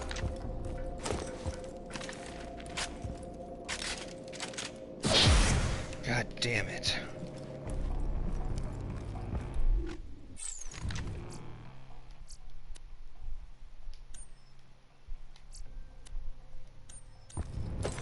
Get ready to grab a beer and kick some rear, cause it's time for a beatdown bar brawl. Just pick a fight with the drunks. Stay alive. God damn it. Why? Why do I have to constantly fucking do this shit, man? This just pissed me off every time. I just want somebody to help me out. And yet nobody's showing up. Fucking really, this is bullshit. What the hell's even the point of doing these communities? None of them are even fucking active. And they're not quick enough on the response at all. It's fucking bullshit.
And hopefully somebody will fucking show up, otherwise I'm gonna be pissed off. I'm gonna be absolutely annoyed to the extent.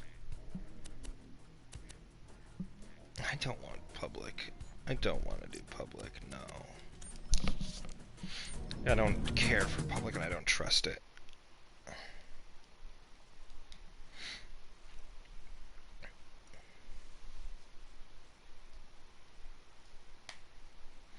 Alright, let's try the other one now.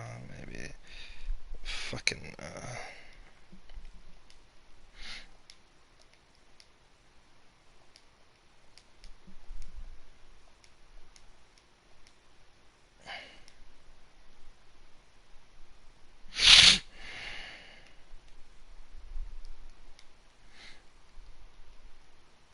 need help from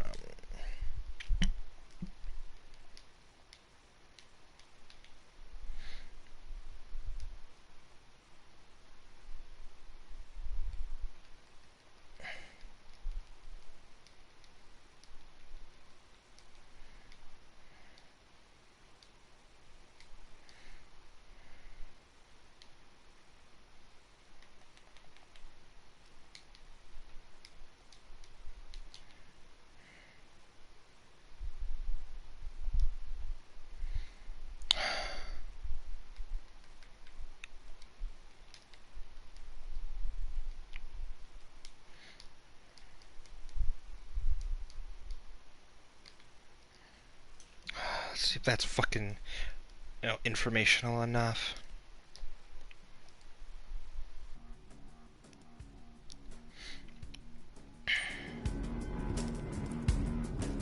I hate the fact that this is literally just wasting so much time.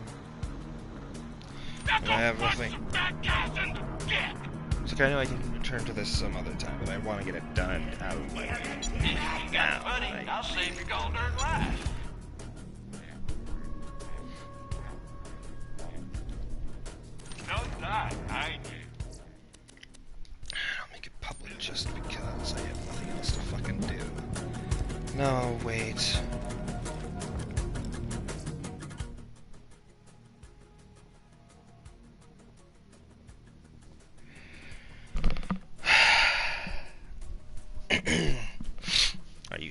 guess... Why is my phone not charging anymore? What is this? Hold on, I'm gonna check my phone real quick. What percentage are you on? If you... Wow, are you fucking kidding me?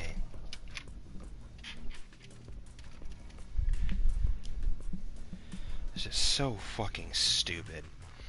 I hate this phone glitching out so much when it comes to the charger just fucking either draining or not.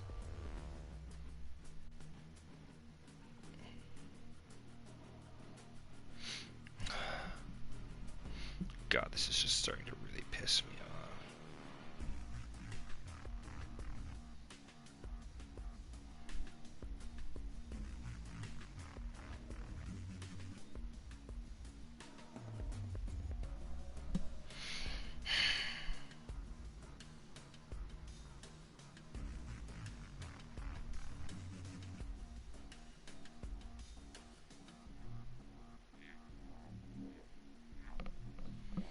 Yep, sure does fucking take its sweet time.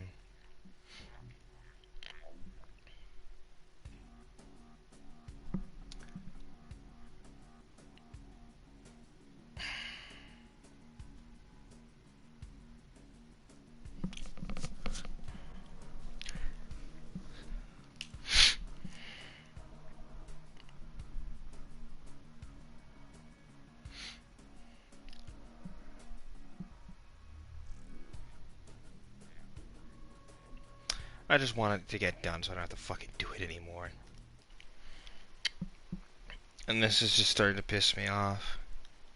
Without a shadow of a fucking doubt, this is starting to piss me off. The fact that it's just so frustrating to find somebody, anybody, to fucking do this with.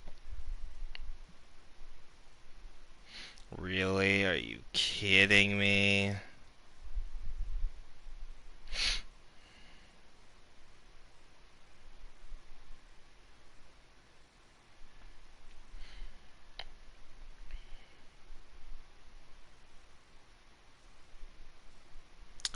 God, this is so fucking stupid.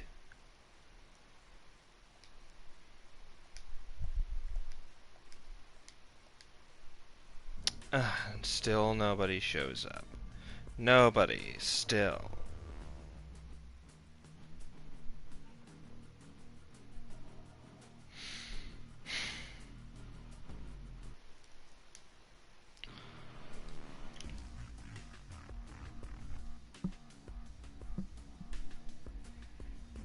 Fuck off, highway.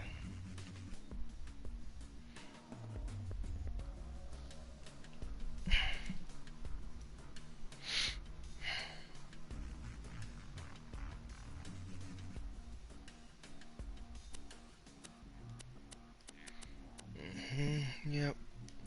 This is just fan-fucking-tastic.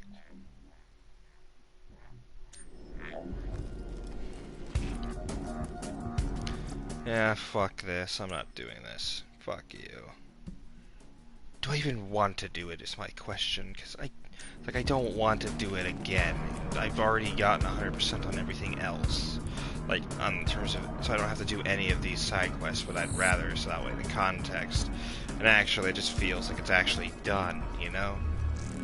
And I know there's only more frustrating quests after this, so I might as well get this one out of my fucking way, but I can't.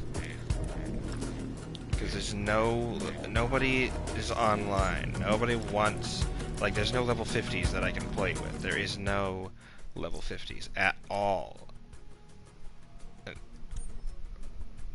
Fucking lawnmowers, are you kidding me?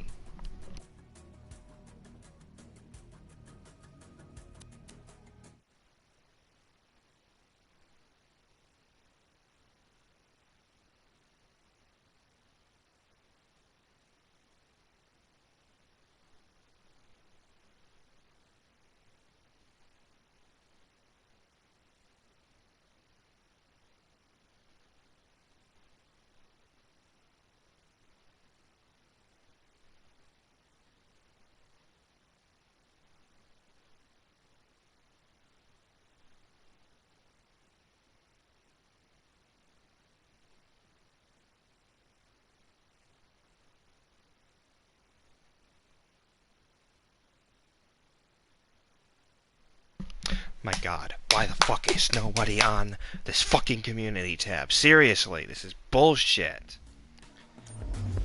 There's literally no way I'm getting this done. This is fucking impossibly annoying.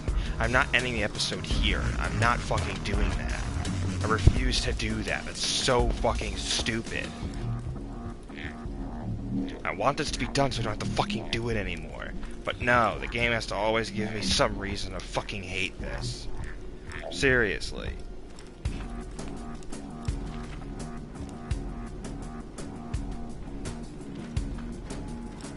I just need either level 50 or 80. I don't care. I'm not picky. I just want somebody who's at least something somewhat stronger than these assholes, so that way this won't be an annoyance on both of our parts. Or on all of our parts, because I'm tired of having to constantly exit out of the menu, going back into the menu. Like, exiting out, going back to the community tab, seeing nobody respond, then just rinse and repeat. It's just a fucking never-ending cycle. And I just want this stupid bar fight to be over with. And if there's any more, clear them out. That way I don't have to do them anymore. That way I can move on willy-nilly. And this will never have to happen again. Hey, how you doing? Fine, I guess. Really annoyed, because I want to get this quest out of the way, but I can't do it solo. Because of course I can. And nobody has a level 50 or 80 that can willingly take the time out of their fucking happy gay old day, as they say in the gay old days, to fucking help a brother out. But no. The activity is so fucking slow in that regard, so I'm just literally wasting so much of mine and everyone else's time trying to figure out. I could help you with the level 50 if you are on PS4. Of course I am. This is like, I literally, there's no other system that allows you to do that. So yes, that would be lovely if you could. And it's a bar fight, so there's gonna be lots of level 50s. I mean, this gun does do some damage, but unfortunately I can't get in up close because I'll die instantly. Sure, I'd need I mooder too. I made it public, so I'm sure you can join. I have a level 50 Norfleet, don't worry.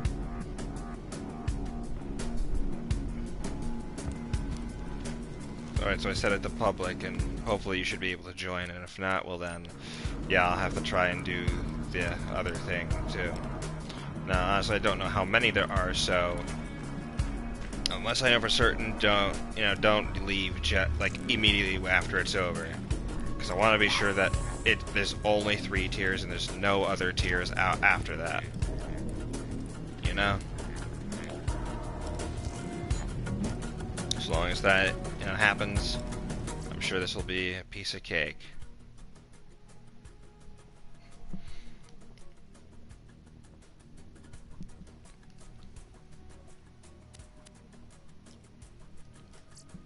And if I hold on, you know what? I might hold on. I'll do this. After tier 3, Okay, good. So then, therefore, okay, good. So good. I don't have to fucking do that anymore. Okay. Oh wow, I could have just done this. What the fuck am I doing with my life? Literally, this made it so much easier. Okay. Underscore, where is it? There you go. Shit, fuck.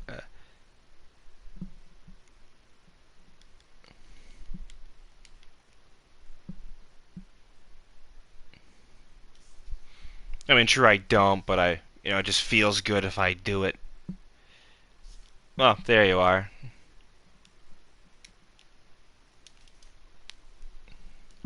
Well, that was easier than I thought.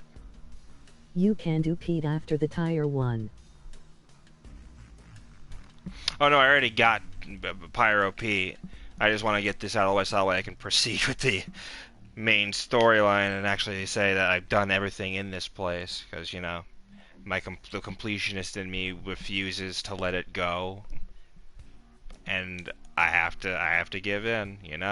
It's just an obligatory thing.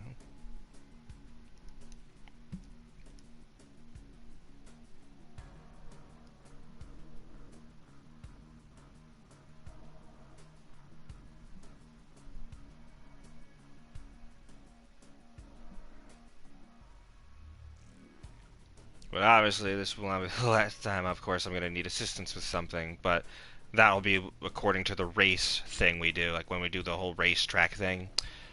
I already found a way to cheat. I found a way to cheat that easily, so that won't be a problem so long as people are willing to, you know, do that. Alright, sure. I can. Shit, I can't talk. Sure.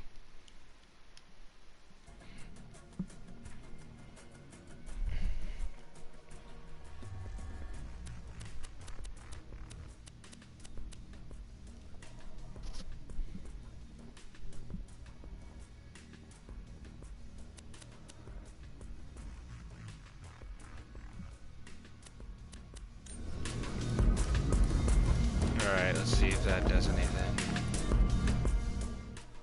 Make the lobby open.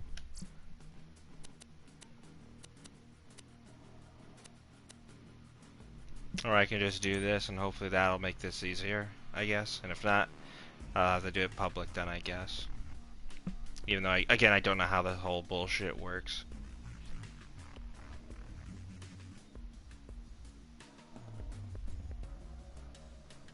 You're just gonna have to be the one to let me know if like something pops up or not.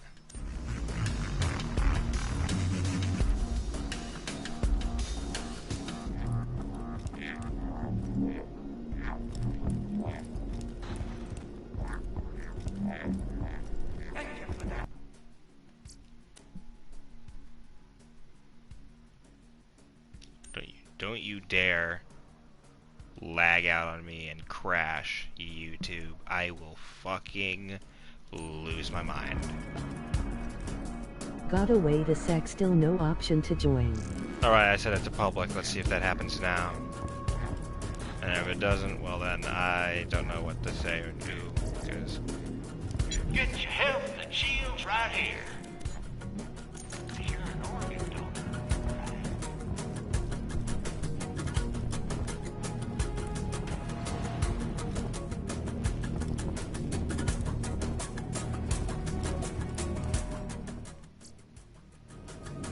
Oh, there we go. Alright, this should hopefully be a piece of cake now.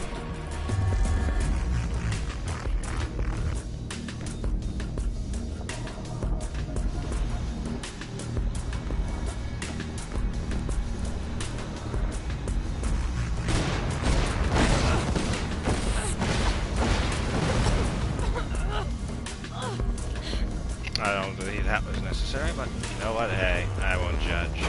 Alright, let's go fuck some shit. Oh. Well now. Holy fuck. Really is a fucking...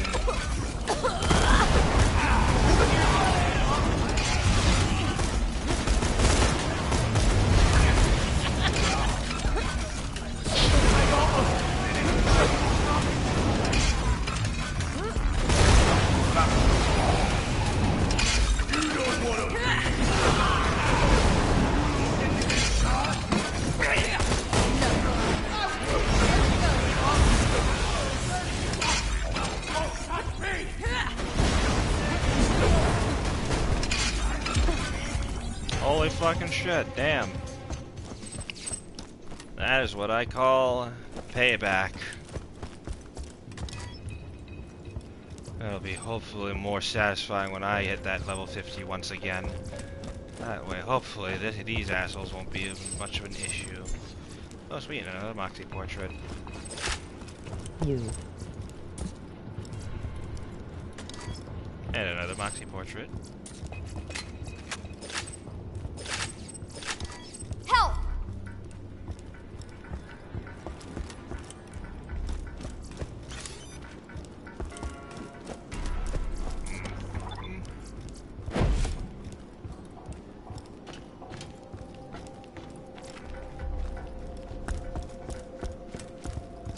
Holy fucking loot-gasm.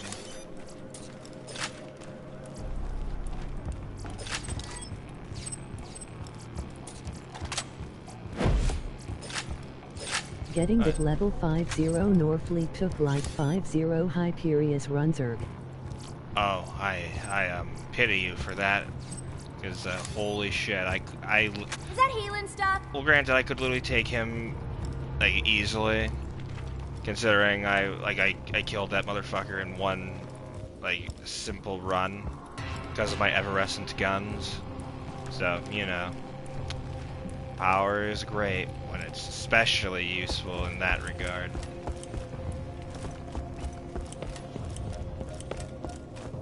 You on PS?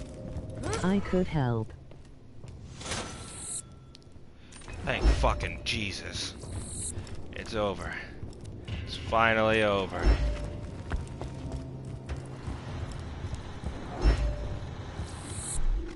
Let's see.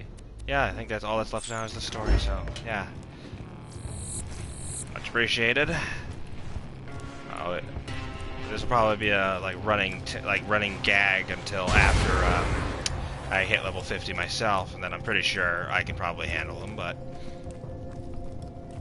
not entirely sure because it's ridiculous. But anyway, all right, now with all of that bullshit out of the way, we can continue with where we left off in the story. Jesus, fuck, mothering Christ! All right, here we go.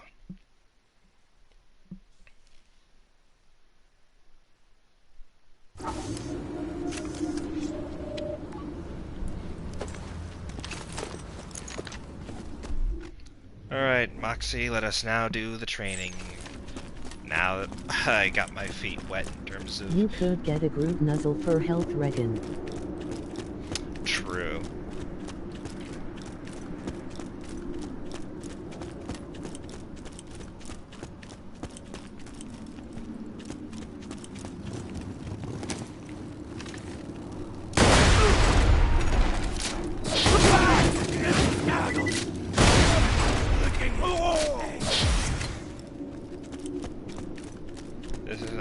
Driving zone, pal.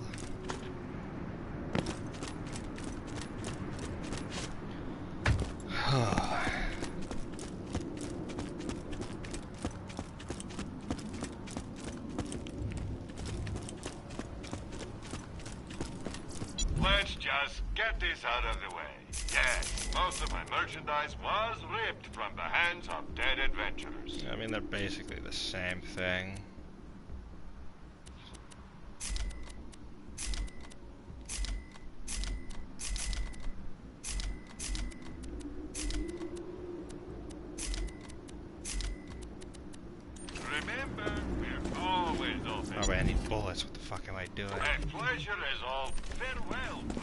I could also go for the Fibber and the B-Shield. The game will play itself at that point. You.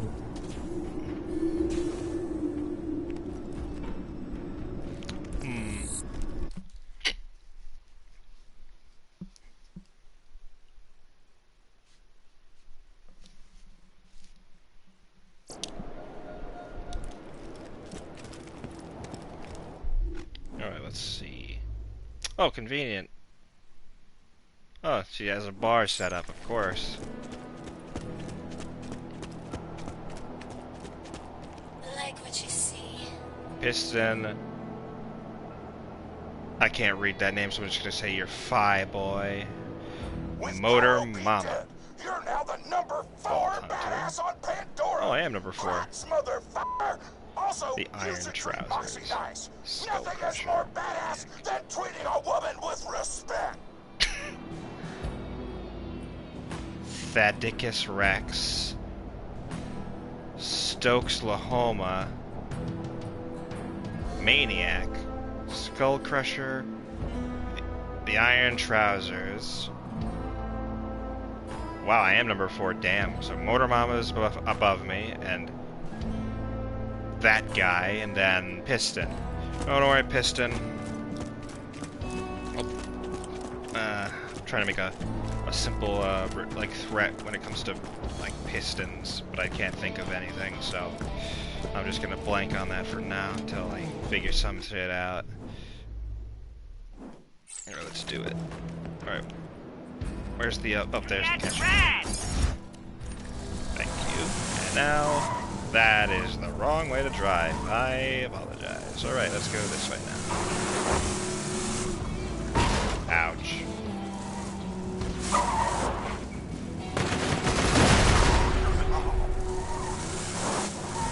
Wow, you should really know where you're driving there, buckaroo.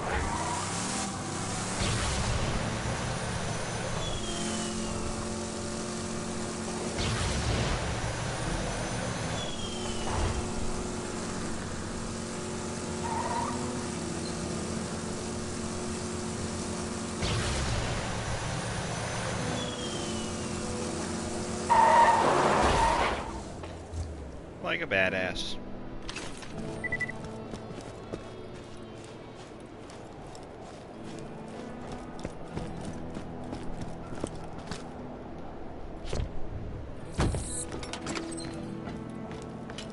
Alright, Moxie, let's see what this plan of yours implies, other than obviously me training. By the way, the Rainbow Rarity Assault Rifle do high damage RLI ammo consuming, though I don't use them usually. Oh, I am well aware of how powerful the toothpick is. Hello, Sir Hammerlock. Ooh, can I fuck with this? Wanna fuck with the DJ booth? Damn it, I can't. That would've been fun. Harold. Hey, darling. Right now you're ranked 4th on the Torgue leaderboard, but don't worry. There's nothing better than getting to 3rd. Base. It's a sex thing.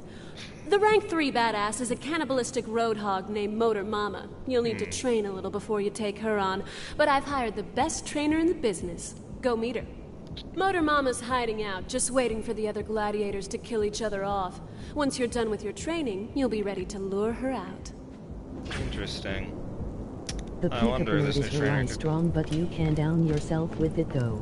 They say Handsome Jack found the warrior. Yeah, I'm well aware of that. Can't be true. And also, I killed the warrior lady, so you're clearly you're just blowing that shit out your ass. Almost there. I can fix that. Come on back anytime. Now throw some shit up! I certainly will. Look out, people. Got important business over here. Alright, Mr. Self-Important. You do that. Oh, look, it's Scooter. Hey, Scooter.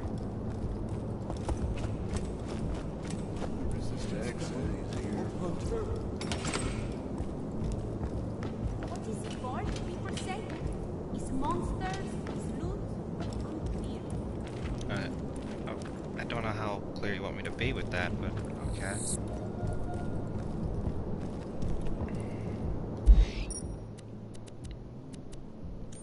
Alright, here we go.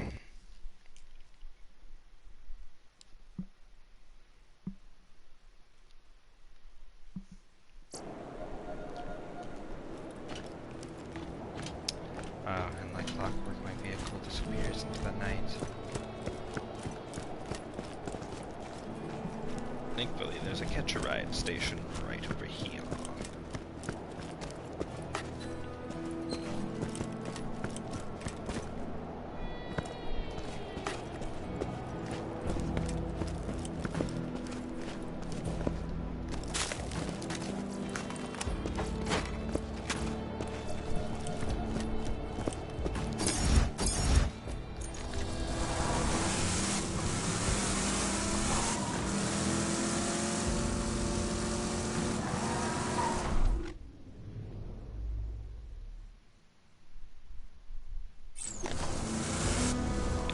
That is correct.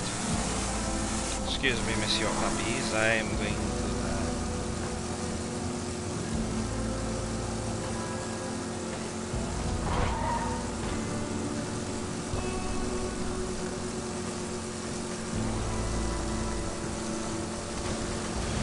oh no, is it who I think it is?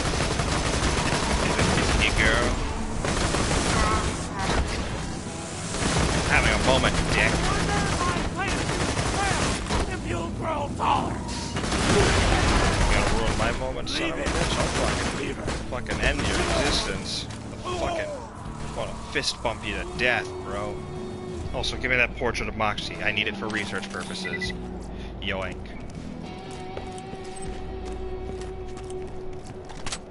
I rely like the hot mama does rely nice damage not as strong as the amigo sincero Yuta or Pimpernel but it hold its ground for sure. That's fine. I enjoy it just because I just like hearing it talk. Oh my god, it's Tiny Tina. Yes, my favorite character of all time. Yes. Yes. I would love to be trained by you. Ladies and gentlemen, give it up for the wild child, the queen of obscene, that girl who'll make you hurl. Tiny Tina! Yay. Fucking finally, I waited so long for a character like you to come back. Yay. Sup, shorty? I'ma be your trainer. Right now you like pow, but when I'm done you're gonna be like pillar pow! Get your butt to the arena and let's do this shiz. Hell yeah, Tina. Hold on, before I do that, I should check out Yitchuak. I like how she definitely made it her own personal motor home. Hello, Mr. Eye Patch Man. Ooh, Pichibi. That's certainly not Nick Fury. Ah, she even did the other side too, jeez. Lady Imagine Tina. a new Vault Hunter trained by Tina. That character will be explosive for sure. Oh, absolutely. I would have loved if it was like a tunnel rat type character where their whole like specialty is bombs and explosions. Lady Tina of Blow Up Your Face High. Oh, damn it, Tina. Please don't ever die. I love you as a character.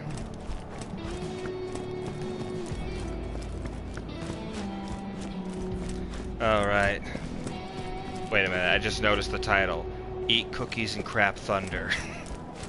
Well, I'm curious to see what the fuck this is gonna be about. But hey, as long as Tina's involved, I could go for whatever she's doing, because god damn it, I enjoy her energy. Have you played BL3? Yes, I have, and the less I talk about that, the better. It's like The Last of Us 2. It's fun to play, but the story is fucking garbage. It has so many plot holes, a lot of stupid decisions that characters make, deaths that are so avoidable, it's fucking asinine to think about. This is Mr. Torgue saying that And really ugly. not only that, but the villains aren't even that interesting. Compare what Handsome Jack was to the Calypso twins. They're literally just streamer, they're literally there just to make streamer punch lines. Like, that's it. They're just idiotic streamers with superpowers. And they do nothing that's actually... The one thing I like about BL3 is that Tina's twitching eye is a feature there. Oh, of course. I mean, that was a feature that they made in this game, too. You mean the Cringe Twins? Yeah, the Cringe Twins. Who are so unbelievably unintimidating, it'll make you squeal in laughter. And the fact that they're sirens, like, compare them to Commodore Steel. Say what you will about Commodore Steel. Is food. You got to get those carbs, son. The back of the arena got tons of noms for the workers. Get some cookies so you can eat them and grow up big and strong and kick piston in a butt. Hell yeah. Anyway, as I was saying, yeah. Don't get me wrong, Sugar. I know you don't generally need the help of a trainer, but it'll go over great with the crowds. There's nothing the masses love more than a training sequence. Oh, of course. Anyway, as I was saying, look compared to Commodore Steel, at least she had somewhat of an intimidating-esque presence.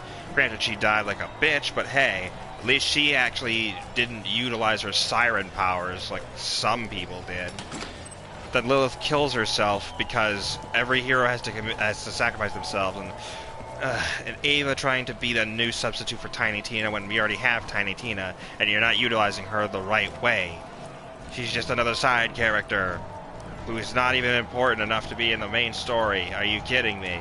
Granted, she didn't really do much, compared to what she did in the first game, where yeah, she had lines, but hey, you know, she was at least present. I mean, Steel was somewhat like Boba Fett, a few lines then die a weird way.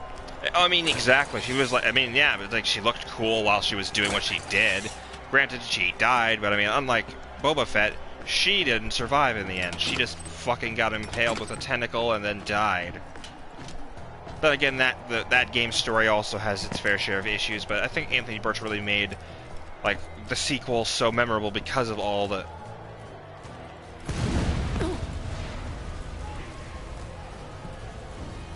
Why are there explosives? Okay. Anyway, yeah, it's just...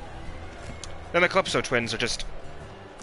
I don't know, it's like, you want to make cult leaders? That's fine. You want to make streamer jokes? Like, make streamer stereotypes? Absolutely, go for it.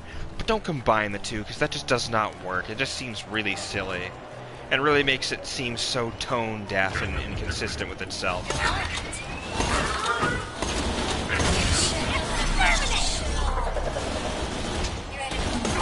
I mean, like again, the gameplay and the music and some of the side quests are really close to BL2 for me could be the nostalgia, but still. I mean, true, but I mean, at the same time, Borderlands 3 did not have the ideal understanding what came before and how to act like exactly what to do compared to what the pre-sequel like alluded to, where it's like, oh, there's gonna be some kind of massive war. No, it wasn't. Clearly, it's like that's why I feel Anthony Birch should have been the writer. Like he should have staged it. I mean, yeah, it's like these are also coming from people who probably don't understand like the idea of how comedy can be so subtle, but you can also just do what he did, where he just does nothing but references, and that's fun. Like as long as, like then again, Borderlands was never meant to be taken so seriously than it used to be, but then you know they added that unique, like, witty charm to it that made it what it is today. And I like how when games don't take games like this don't take themselves too seriously. When they do, it's great, but when they don't, it's even greater. Because it's like Borderlands was never meant to be such a serious game. It's just a looter shooter that's, you know, just silly and like out of complete, like it's just completely nutso. So it makes sense that you know, the humor should match that tone. So when they tried to like balance that out with like actual like seriousness, it just feels so generic that I've seen it a million times. It's like I don't really understand it, and then it's like, listen, it's like I'm sure they make it. BL2 is a genre in itself, and I love it. Oh, exactly. I think. Wait. Okay. To add though to the jokes. The only one joke I distinctly remember laughing at was the Tommy was so like side quest, where you had a big burly guy who had the accent, the glasses, and the long flowy hair, and he was like such a pretentious guy who's a narcissistic dude who loved his own work and thought he was the best guy ever. And it just, that I think made me genuinely laugh so hard because it's just so funny. Because let's be honest, Tommy Wiseau is one of the most bizarre real life caricatures I've ever seen. Oh snap! They got chocolate chip. Chocolate chip. As a connoisseur of tasty treats, Wait a minute. I can assure Those you look like chocolate raisins. chip cookies are the for real deal. Are these raisins? I have a feeling these are raisins. I don't know how you feel, Tina, about raisins, because, oh boy. And I also don't think sugar is going to do good for, like, carbs and for, like, dietary purposes, but I mean, hey. Like, this, I mean, she's literally a 13-year-old, so, you know, in her mind, this makes sense.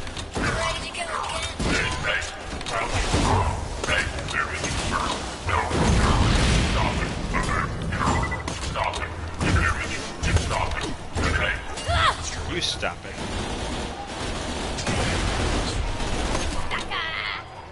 Boom, headshot, motherfucker. Anyway, what was I saying? Oh yeah, right. Plus, it's like, I'm sure they make up for like the shit story and the DLCs, but at the same time, I don't know how I feel because the way they killed off some of the characters in that main campaign some of the most unbelievably forced deaths that add nothing to the characters and just make the whole purpose of their journey meaningless. Yet imagine being in a room with Tina while she is on high sugar.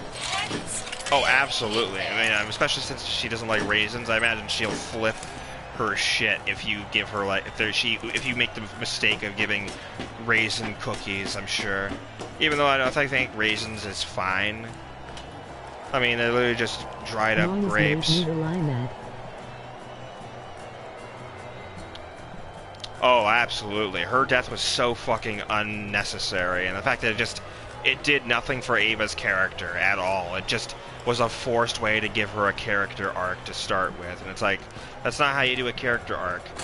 Like, and the fact is, it's like, you know how you like do a character arc? Do what Ellie did, where at first you don't care two shits about her, but then over time you slowly start to bond and get attached to her as you progress. It's because it's the experience and the exposure and the like memories that you two share together that build upon that theme of, you know, family bonding and stuff like that. Now, in Last of Us 2, even though I still hate what they did with Joel, thematically I think it was the boldest decision, but the way they did it did not do them any favors. It was just so unnecessary, so disrespectful to Joel's character, and the fact that Troy had to cover up their ass for that and simp for them hard kind of upsets me and disappoints me, but at the end of the day, they did work so hard on this, so I'll give them the benefit of the doubt. But at the same time, I'm not happy with what that game did.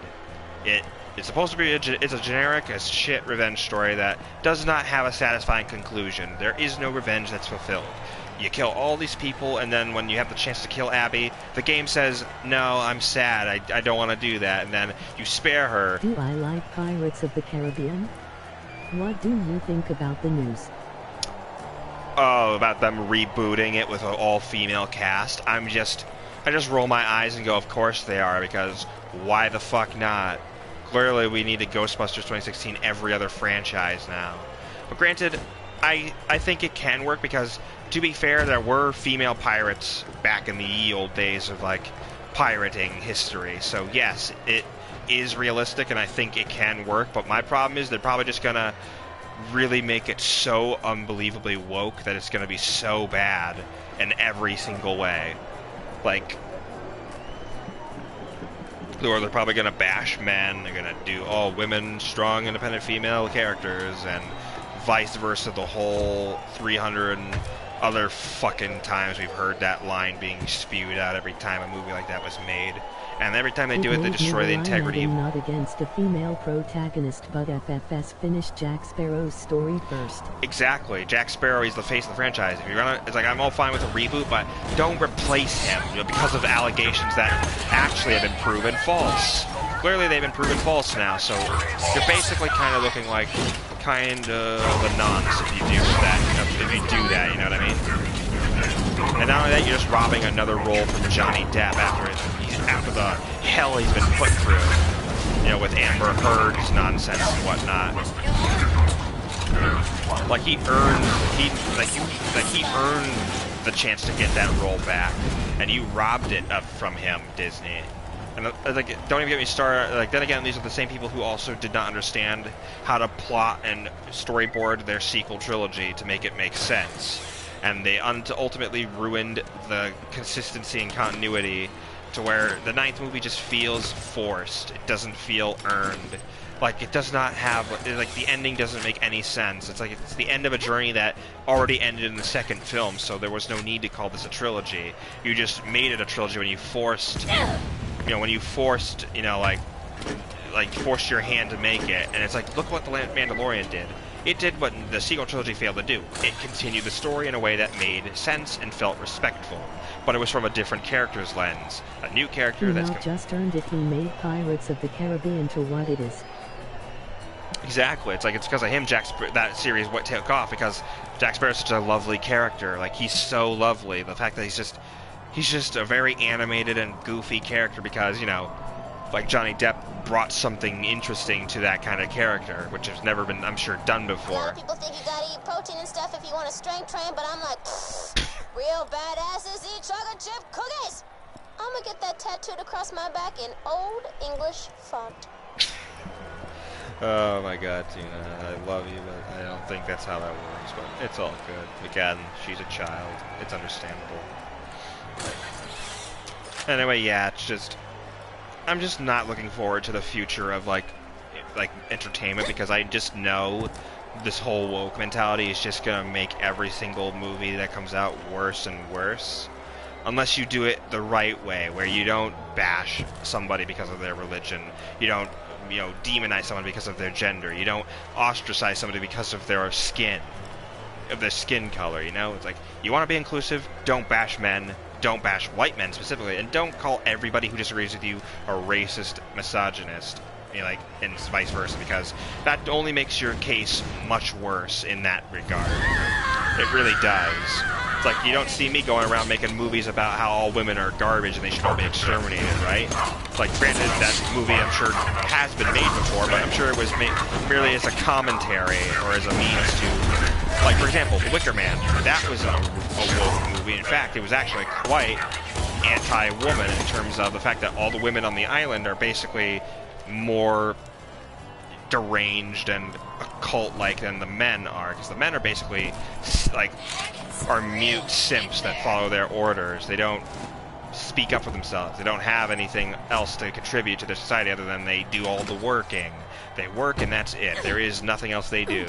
They work, they breed, they reproduce, they go hunt for other people to trick into being sacrifices for the Wicker Man, and then vice versa. Granted, that movie was terrible because of the fact that Nicolas Cage is... formed Jack Sparrow to what he is. He did many things on cast without the producer telling him and made him that interesting. Exactly. It's like, I like when actors do that. They come up with... They do shit that the producer never thought about. Like, that's when you know that actor is talented at improvisation. Because the best actors can do improv, in my opinion. Like, The Dark Knight. There are many scenes in The Dark Knight where the Joker, Heath Ledger's Joker, does things that are not in the script. Like the whole thing where he's fiddling with that detonator, that was him improvising. To where, like, he was supposed to just get on the bus as the bombs were going off, but the moment the explosion happened, like, completely out of the script's field, he turns around, does that thing where he, like, does the really thing with his hands. He then sits there, fucks around with the detonator, smacks it, and then it goes kaboom. Then he runs into the bus, and then it's like, it makes that scene so much more funnier than it really is and supposed to be. That's because, Heath Ledger really, he just, he did what he felt the character would do, which I think is perfect for actors like him, because so when you do shit like that, it makes the movie sometimes 10 times better. Unless you're not good at improv and you just do it basically because you feel that it needs it, but it doesn't fit the character. That's when I have an issue with it. Wait a minute. Uh-oh. Those cookies weren't chocolate chip. They're raisin, aren't they? Those are raisins. Oh, no. Oh, my God. Yeah, we love those characters because the actors were like turned into the mind of the character and gave them the soul. Why do bad things happen to good people? Tiana, I love your pure soul. Anyway. Yeah, I don't know, it's just... The problem also is, like, when you don't give actors the grievances to do what they please, and... I'm gonna go back to The Last of Us Part 2. The direction is so bad. Nothing feels improvised. I mean, I'm sure there are, but I'm sure it was, like, last minute, to where... Like, that script also had Amy Hennig involved, which means, you had somebody who understood how character dialogue should sound, how, how good stories are told, from a writer who actually understands that, understands that mentality. Then you force her out of her own, like, series, which is Uncharted, and then you try and make a sequel that, yeah, we wanted, but we didn't want what you gave us in the end product, where it's just it's way much more narcissistic, it's much more cynical, not so hopeful, everything is just bitter, everything is sad, it's just depressing, it's upsetting, it's horrifying to, like, some of the things you do are so horrifying. Well, I hate forcing things onto a series just for the sake of it. Exactly. It's like, that's why I don't agree with woke, like, movies being made, because you're just gonna force something that, like, for example, every time I'm gonna go back to I'm gonna go to Marvel. They basically took Carol Danvers, who was perfect as Ms. Marvel, and then they turned her into a feminist icon by making her the new Captain Marvel, to where she's a strong woman who don't take shit from no man, and you know, it's like she's her own woman, and you know, the whole spiel. And everyone hated her because it's such a bad character. Like, it's horrible character assassination, and the fact that they're just keeping that agenda going and going and going, and it's just making it worse and worse as the years go by. To where they replaced Ms. Marvel with some Pakistani like a teenager that never, like, I don't know. It's like she had presence, but I mean, compared to Miles, like, not much. Like, there's not much about her character that's interesting other than she's Muslim. Like, that should not be a reason to like a character because of skin color. That's exactly what I had with a problem with Miles in the beginning, because he was just a black Spider-Man who literally just appeared. But then over time they gave him his own story and they made him his own character. So he became essentially, yeah, a black Spider-Man, but he was a different Spider-Man. The same way... Wait a sec, English people use the word spiel as well, LOL. Oh, absolutely.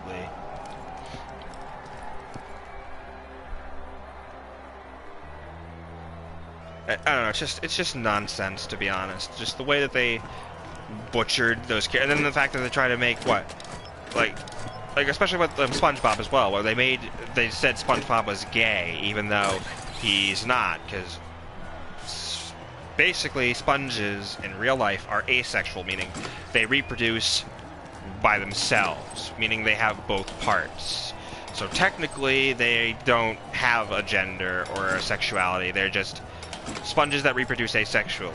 And as that's been shown to be true many times in the show, but then Nickelodeon did the whole, oh, we're gonna make every character woke and we're gonna make every character gay. They're basically doing what Overwatch does, where every time a character's not doing so well, they have to turn, or every time a character is loved, they then make the character gay for no reason other than for the reasons that anybody else would do it, because for clout and attention. It's like, no, it's like that's not how you do a character arc. Or like, you want to make a character, like, it's like, you want to make a gay character, don't mess with a pre-existing one and just add that on for clout. Actually make a new character that's actually gay, but don't make their whole personalities that they're the gay one, because then that comes off as a little prejudice and a little fucking hypocritical if you think about it, you know? It's just really stupid when you think about it. That's essentially why I didn't like Borderlands 3 as well, because it just felt so forced to make all the female characters more important than they originally were in the original series, where everyone was a siren, and even though you played as a siren at one instance, all of a sudden you're not relevant to the plot, so why are you even there? It defeats the purpose. But not only that, it's just like there's some dumb decisions and plot elements that some of the female characters like make that add nothing and just. We are in for equality, but don't force it onto something that is basically another world that is just done. They should just make another serve. Exactly. It's like that's the whole point of creating characters, is if you want to add this diversity, actually make new characters and don't fuck with the original canon. Otherwise, you're gonna piss a lot of people off. It's like what they almost did with, like what did in one comic with Wolverine, Cyclops, and Jean, where they made them a poly sex like couple or something, where they're like a threesome couple or whatever you want to call that shit. They basically made that where Wolverine was bisexual and he liked to. It's like, no, that's not what you should do. That's not their character. Wolverine loved Jean because Jean, because Jean understood him and she didn't see him as an animal. Where Scott was jealous because he was, it's like I was here first sort of mentality, and it just, I don't know, it just feels so awful, you know? And it's just, like, not only that, but it's like, you took a character that I loved, I grew up with, and you pervert him in such a horrible way. Thankfully, I don't think it was canon, but at the same time, I don't care, and that's why I don't read modern Marvel comics anymore. Because they're just going to upset me, annoy me, or just absolutely frustrate me, considering I am an aspiring writer, and even I know how these characters work better when they're done correctly. So you want to make a gay character? Here's what you do.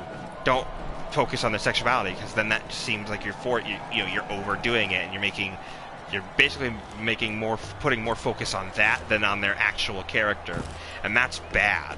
You don't, because that's essentially stereotyping, and you're basically making that whole case much more of an issue than it. The people that love Pirates of the Caribbean are relying that now. I feel like it won't turn out good with the cinema premiere. I mean, of course, and then again, let's go back to the cinema. This whole COVID thing is going to really put a big dent in movie theaters, but even then, do you really think Disney's going to want to go back into the theaters when they know they're going to make billions of dollars, even though 9 times out of 10 the reviews will not be good, especially with The Lion King, where it's essentially the exact goddamn same movie that we saw like from like the animated one, but you just made it, but you just turned it into live action, and it just barely did anything. Nothing was different. Everything was exactly the same, and to the exact extent. It was really lazy, and it shows just how lazy Disney has become lately, to where they don't even care about the consistent vision, and to where it's like, it's bad when George Lucas was bad-mouthing what you did with The Last Jedi, or like vice versa. It's just terrible. I cannot agree with what they've done, and the fact that there's apparently people that are with there's the George Lucas band camp who want to do right for the series and by the fans. Then you have on the other camp Kathleen Kennedy, to be honest, Lion King was somewhat stolen from a really old anime. Well, I mean, that as well, but at the same time, people didn't notice that, and they didn't care because it's an animated lion movie that, looks good, sounds good, and feels good to watch. You know what I mean? It's like, people don't pay... Again, Kimbo the White Lion, not many people know about that show anyway, so I'm sure that kind of helped expose people to Kimbo the White Lion, I suppose, Like...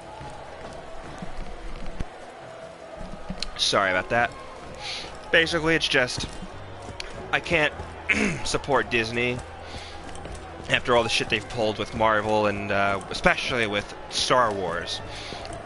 But... I'm starting to, support the people actually are passionate about the series they love working on.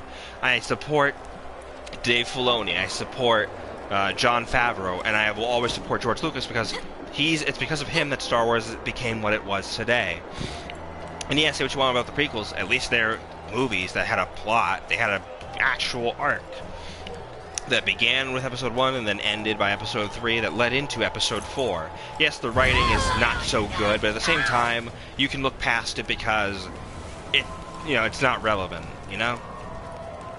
And you look at the sequel trilogy. The first installment of that is just a repurpose. It's like it's a reskinning of the fucking, it's a reskin of the how shall I say? Yeah, it's a reskinning of the first, the episode 4, literally plot beat by plot beat. The characters may be different, but it's still the same movie.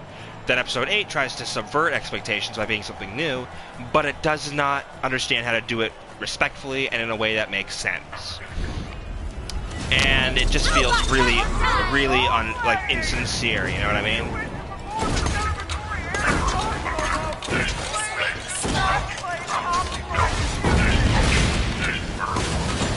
It's just a never-ending thing that I can't get over, and the fact that You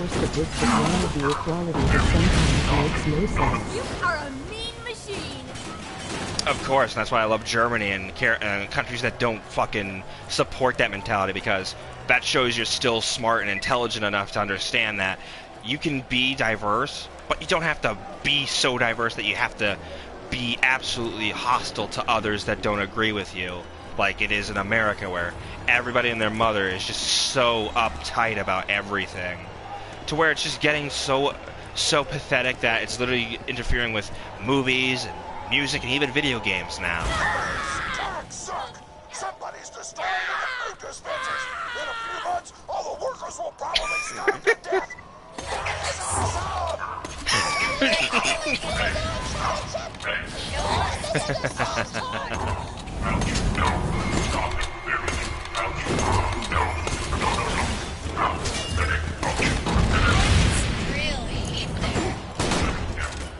As an example, I went to American 2 years ago, asked a woman for the way, and she shouted at me for no reason. Yeah, it's like, seriously, like I don't fucking understand why women are so, I get it, because they're Like, you know, it's like, because, you know, in this day and age, anything bad can happen to a woman, but at the same time, you wonder why. You doing this and not thinking you're going to get a bad response, like, then you won't think somebody will respond in kind to that, just shows you how fucking far we've devolved as a society. And I blame the Me Too movement because of that, because now that's an excuse for everybody who claims to be victimized to use as a means to do whatever they want without any consequence. And it's really tedious and annoying. Really, it really is. To where it's like they're trying to cancel everything. You know, they're trying to cancel Aunt Jemima because it depicts a black woman on the front. That's the only reason. Because it depicts a quote-unquote racist depiction of a black woman when it really doesn't. It's just depicting a black woman smiling on a bottle of syrup. What's racist about that? And again, blame Black Lives Matter for that as well.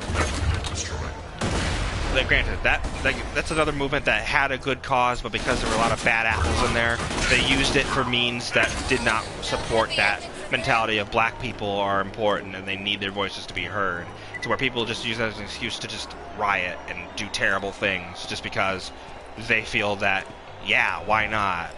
When it's like, because if you think that's the last resort of your mentality you need to go to where you have to destroy someone's livelihood, to ruin a business that has no affiliation with the police whatsoever, just to prove a point, shows you not only how fucking much you are so ignorant in what you're doing, but you clearly just want an excuse to do terrible things for the sake of being fed up. There's with all this looting people from the protests, they brought the protesters onto a Bud Light. I mean, exactly. I mean, that's the problem, is that Martin Luther King was a peaceful protester. Hold that thought for a second. Have to fall victim to that oatmeal raisin evil ever again. Oatmeal Come on back, evil. Huggabutt. Anyway, yeah. It's just like Martin Luther King was a good person. He believed that nonviolence was the best way to get your voices to be heard.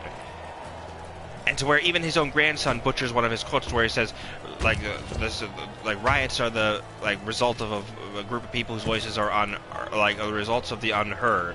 But the rest of the quote is, but it does not do well for those.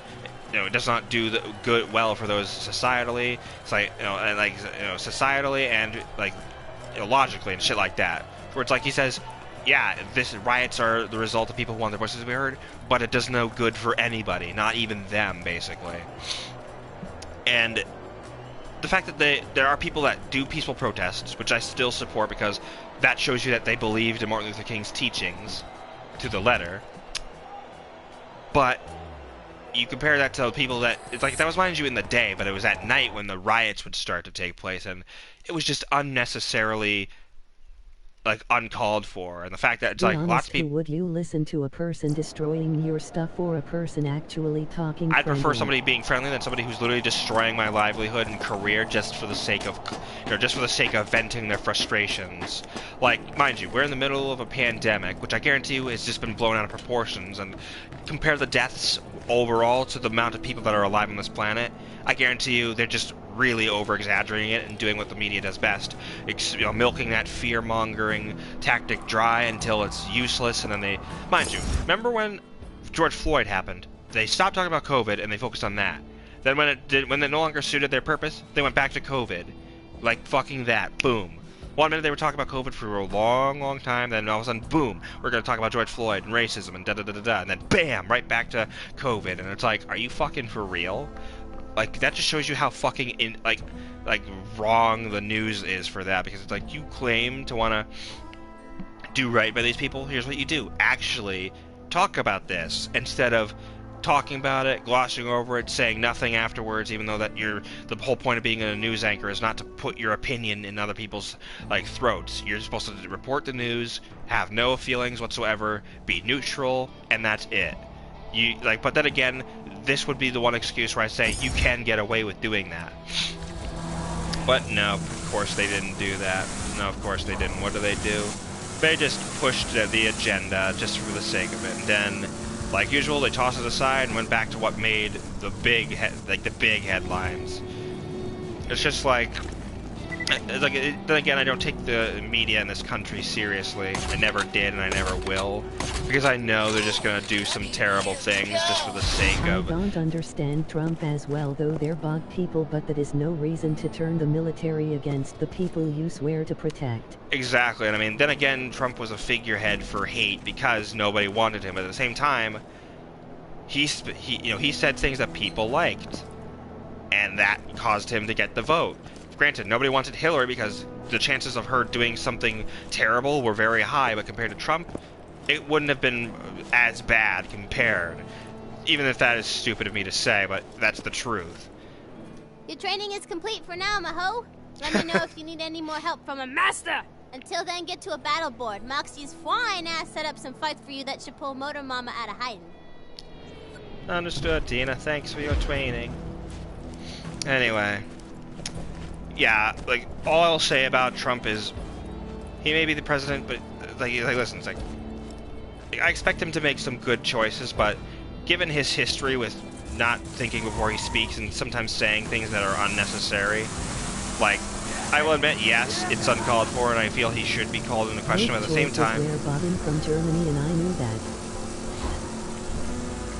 I mean, trust me, I knew that too. That's why I didn't vote. And mind you, I don't vote anymore. I never voted in the first place because I don't believe in anything they tell me simply because I just don't. You know, I just don't believe in what they say. Because you want me to like vote for somebody? Here's what you do: cut the bullshit. Don't make false promises, and actually tell me something that I want to hear and not something I need to hear.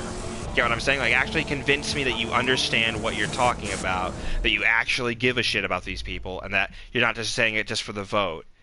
Like, you want to get my vote? Be honest, actually be realistic, and understand not everybody's gonna like you. That's how I'll vote. But until that day happens, which will be never, I say fuck it. My country is pretty much dead to me. I'm not voting. I'm not supporting the system anymore. This two-party system is clearly not working. It hasn't been working for a long time, and that needs to change. Unity, it's like why don't you just unify the two parties, do away with that duality situation where, yeah, everything needs to be needs to have duality, but at the same time, not everything needs to have right or wrong, left or right, black or white. You know, everything has to. There are things where it could be unified, and that's one of them. 100 agreed. I love the us. The time there was really nice, but all the things going on there are really piss me off. I know, and I'm just pissed because people are so easy to annoy and piss off nowadays. Right, sugar. They'll believe literally anything you tell them. You've got to speed across the crater and kill a bunch of bikers along the way. If you do well, Motor Mama might lift her shirt for us.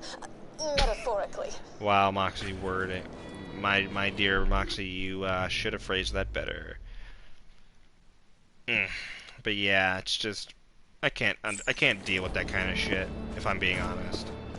Like there's a reason I don't go on Twitter anymore, because it's just because there's not, like, all that will do is piss me off to an absolute degree, because the way they respond to criticism and of course to like injustice is so unfortunately terrible, where they think that dealing with hostility by using more hostility, that does not make them noble, that just makes them psychotic. And just proves the point that not even they understand what the fuck they want in life, and that they're gonna go to extreme lengths to ruin somebody else's livelihood, life, and dignity just for that point to be proven. You get what I mean? It's stupid, and I wish it would die. So many people nowadays have no own opinion; they just turn into some hive mind. Well, that's what I think is that you want to that's also the problem. You want to force diversity, but how diverse must diverse be before it's kind of getting too much now, where everybody has to have a different opinion. But then at the same time, just because you have a different opinion doesn't mean you have to say it. In their mentality, you can't tell me your bullshit opinion because, you know, like, you don't have the right to, which is so bullshit. But I don't know. It's like I don't like getting into these topics because they just annoy me, because I'm the only one who's sane in this world at this point, who understands that this is so fucking silly, that if you're wasting your life complaining about with fire and you burn yourself, you should act nice and you will make a change. Exactly, but then these people think, no, that's stupid, you gotta be aggressive, it's like, no, that's clearly not how you should do this, because that means you're doing it wrong. It's like, you want to really do right by these movements? Here's what you do. You actually practice what you preach. You You stick to what you do, and when you realize that one day that you're wrong, that's when you'll know you're wrong. But I'm just gonna be real. I don't believe in our species getting any better at this point, because everybody has to have a political agenda. Everybody has to have a reason to hate. Everybody has to have a reason to, complain. Everybody has a reason to be afraid, and everybody has a reason to feel, victimized. And it can be for the stupidest of reasons, and they will find that reason, whether it is big or small, and they will use that to benefit their own personally drained lives, where they didn't get anything in life, and now they have their one chance to get the attention they needed by doing terrible things and making dumb statements, because the attention is addicting and they want more. But 9 times out of 10, nobody will give a shit, because that's not your... you're not making things any better, and if anything, you're making this whole problem thing much worse with this constant whining. You wonder why nothing's getting done? Because the more you complain, the more harder it is for everybody else to get what they need to survive. And then there's more dead people in the world, and then there's more angry people that are ready to kill anybody the next person they see. And then the cycle continues again. If everybody had what they wanted, chances are the world would be a different place, but then everybody would be entitled, smug, and completely overprivileged.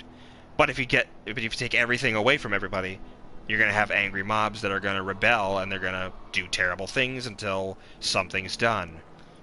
But if you have that middle ground where you have people that have all that they want, which is not good, and then people that have nothing at all, that causes a bad balance, because one voice is getting heard way too much compared to the others who have no means of speaking because they have nothing.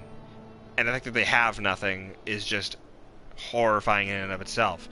That's why when I saw Gal Gadot cover Imagine, I laughed, because coming from a person who has everything, who has possessions, which is a song, mind you, about a person who has no possessions whatsoever, does not make sense for somebody who already has success in life to sing a song, which says a lot about John Lennon too, but mind you, that man was as, pacifistic as any person I've seen in a long while, and we will never see again, unfortunately. But yeah, compare, what John Lennon tried to say versus what Gal Gadot said, versus, say, a homeless guy who would sing that because that's what this is something he feels. He, she, or they feel. Because, yeah, they have no possessions. They have nothing in life. So they have the right to imagine a world where they do. People been asking why my voice beeps all the time. The Torgue shareholders wired my voice box with digital censor, so I can't say stuff like that's like half my vocabulary. This goddamn bullshit. Thank you, Torgue. I could have used that laugh right now, but it's just terrible what they've done to this character, what they've done, and what's happening. So, well, to wrap up my thoughts on that, I'm just gonna say this.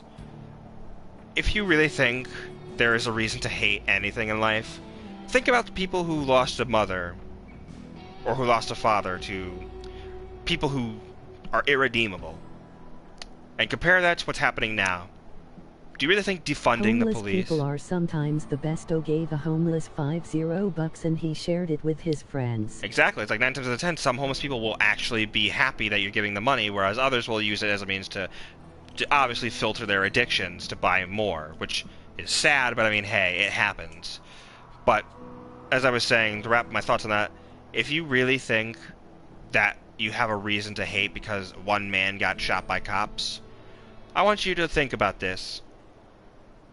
Can you guess how many Jews died in the Holocaust? It wasn't the police that did it, it was the Nazis. A militant arm that was led by a man who exploited people's economic crisis of famine and poverty, because Germany was in poverty at that time, and Hitler came at the right moment in their eyes to save them from that madness, and unfortunately they ended up becoming monsters and tainting their history for years to come. To where the Jews, were symbols of victim. How was your day, bro? It was good, but Anyway, to continue my thoughts, it's like, but then you compare, say, all the people that have died from police brutality.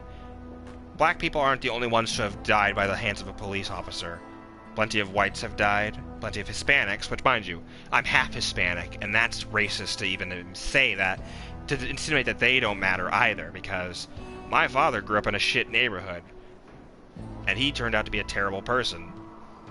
And you think he doesn't matter? Fuck off. Really. That's all I'm going to say on that. Yeah, the Holocaust, that was horrible. Have you seen the vids where German soldiers saw what happened? They're Listen crying. up, Vault Hunter. A monster's hiding out somewhere in the crater. It's big, deadly, and totally awesome. Go kill it! Worst part of my country's history for sure.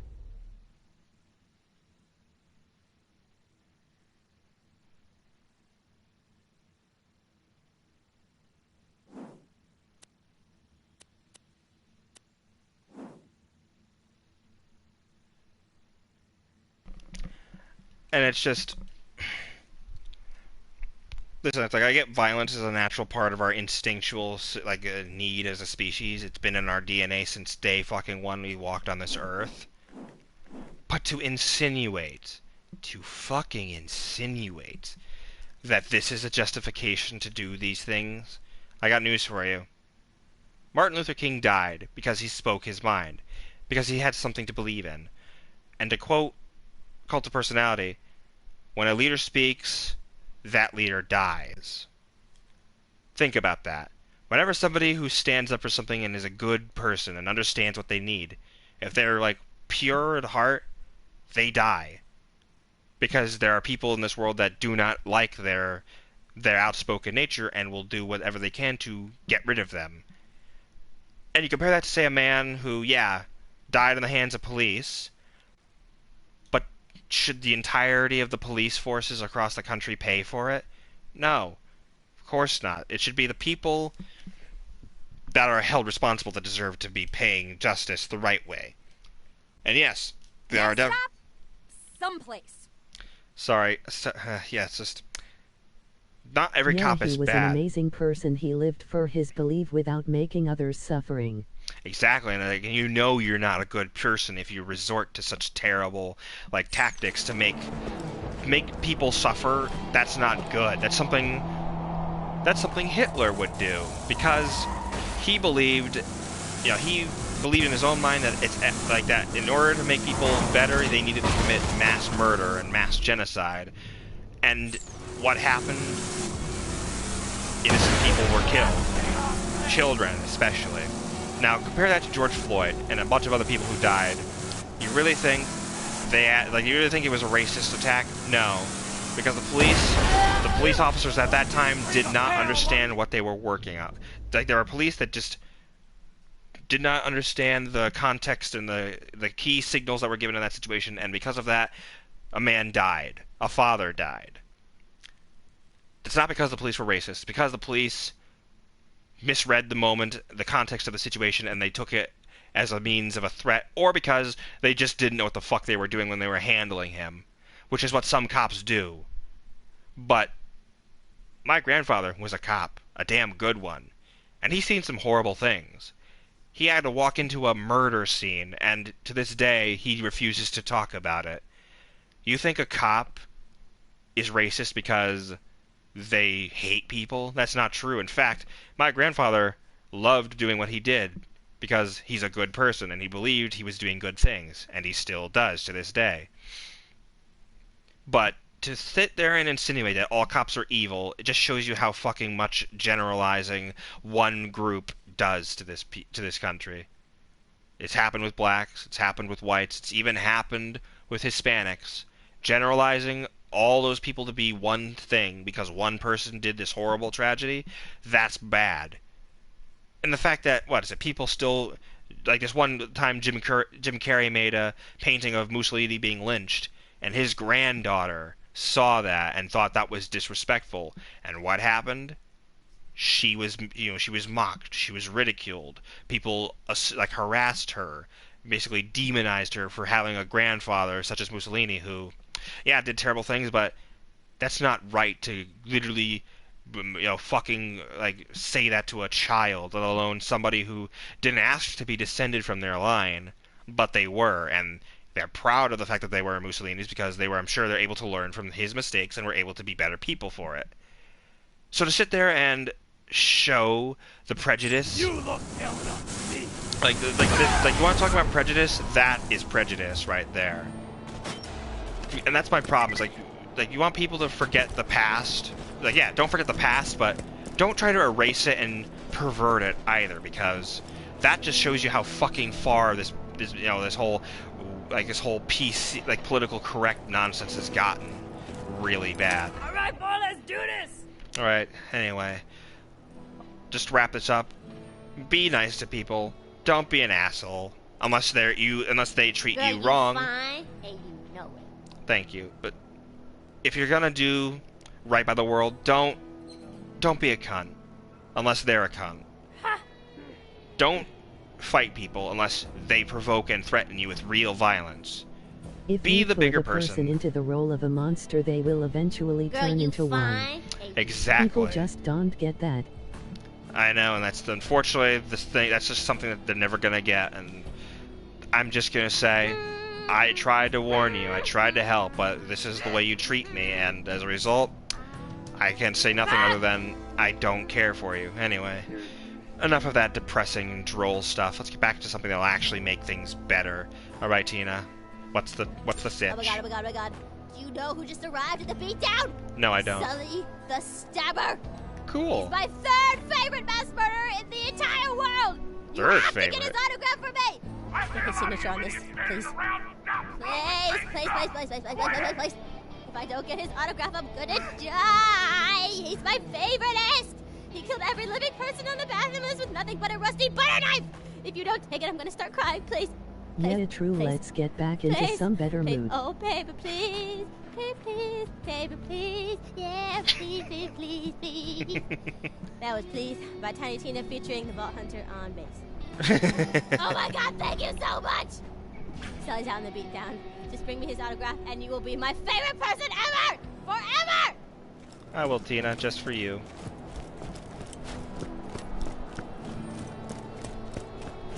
Or actually, before I say anything else, I want to recommend something to you people. I recommend you go look at George Carlin, and I want you to really realize... Oh. She is amazing, one of the best NPCs of all time. Absolutely.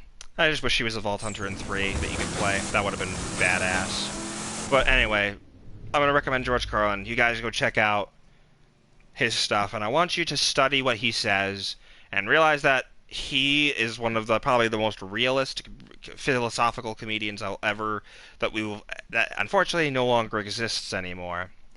Except for Dave Chappelle, who's now become that, which I'm proud of. Because I like Dave Chappelle. He's a funny man and he understands what he's talking about, but yeah, it's like I want you to look at him and I want you to realize where my mentality has gone and where my worldview has gone due to him and what he's said. And it's basically where I get my snarky nature from is because he, I like his worldview, and he's probably the one person I agree with more over than any other human being I've ever seen. But other than that, yeah, just don't give in to the hate, because to quote Yoda, anger leads to fear, fear leads to hate, and then hate. Okay, ill-definedly check him out.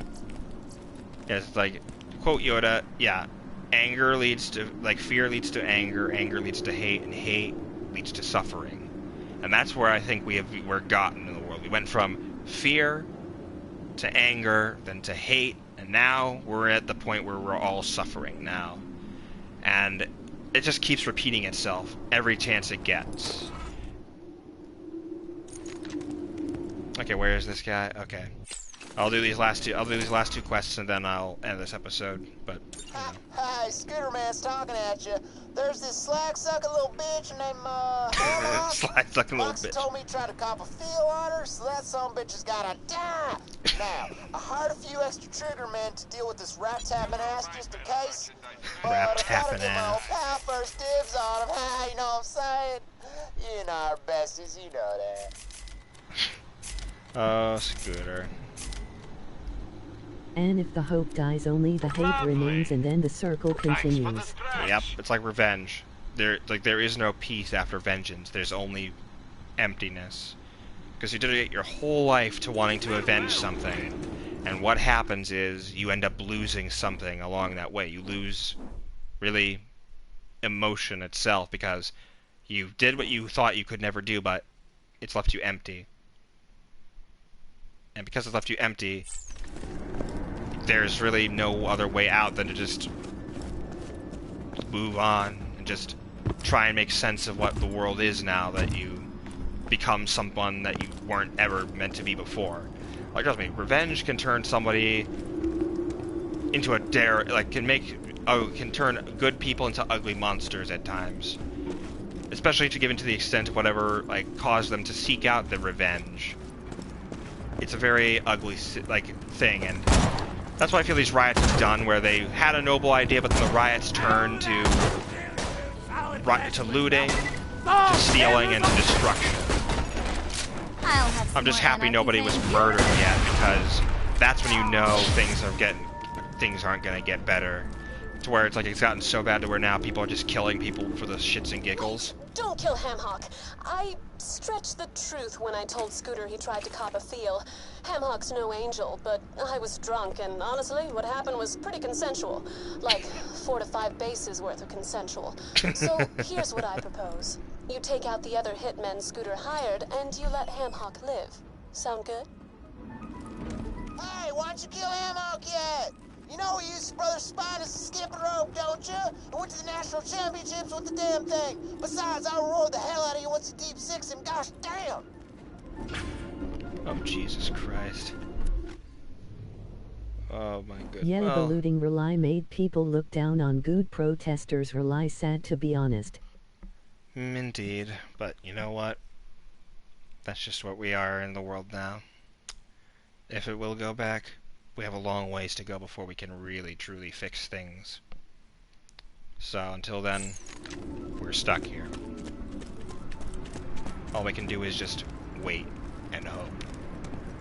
And when that's done, it's done. Actually, I've seen a vid where someone got shot for a TV, just horrible. Again, this is what happened. This is the true extent of the evils of mankind. That's just what we've become now. Scared and angry people that will jump at the first sign of trouble to deal with the problems that occur, and I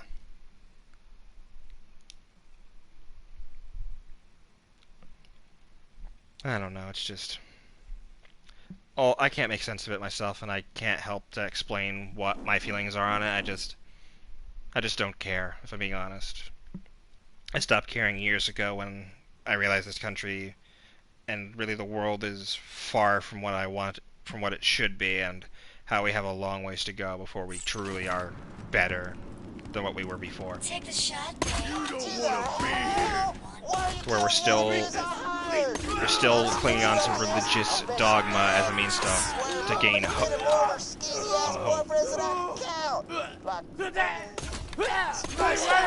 We'll ring in your ears for him, but he tends to overreact when he doesn't like my boyfriend. This'll hit the spot. Come on back when you're ready.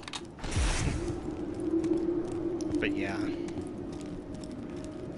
All I wanna see America like it was back then, when I was there, with most people actually being friendly. Then again, I blame this coronavirus for everything, where it's turned good men into ugly monsters. It made everything much more difficult, and it's made being online more of a pain than it was a blessing, you know? But at the end of the day, all we can do is be the better person. Until we can't, then, well, nothing else matters. But again, I am a cynical person, but even I have to admit, I hope that things can get better when the time comes. But, you know what? Oh, sorry, Moxie, I gotta deal with this, but anyway. Remember that It's just terrible. Combat, whether it's in the Torgue arena or not! It's But considered a legal part all of right, the tournament! I don't want to talk about this anymore. But other than that, I'll just wrap my thoughts up by saying, Somebody else! yeah, just don't let the media or anybody else fool you into what to believe. Do what you feel is right. And you know what? That's all you can do in this world anymore.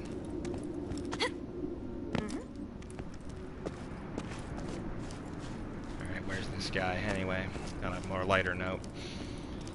Alright, let's go find this guy. Wow. Neat armor. Oh my god, I'm so nervous! I like the mask though, it's pretty neat. An autograph? Ha! Piss off, chump! Wow. Never meet your heroes. No? Well, there's only one You thing want to a do. low-level seraph weapon? I have like 600 crystals I don't need. I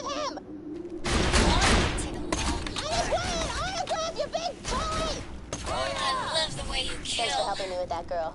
That's why you my main squeeze. Anyway, grab that little memento he dropped. Oh, sweet as I may mask. not have gotten an autograph, but that thing's even better. You know what I'm saying? Come on back, girl. Of course, Tina. As they say, never meet your heroes because because they're just like people. People are assholes.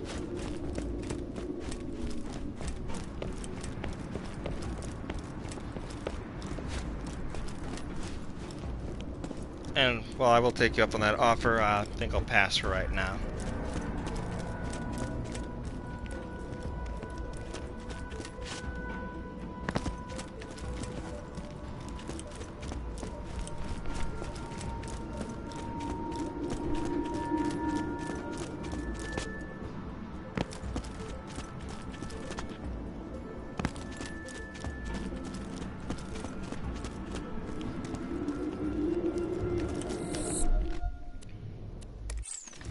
Go back to the bar.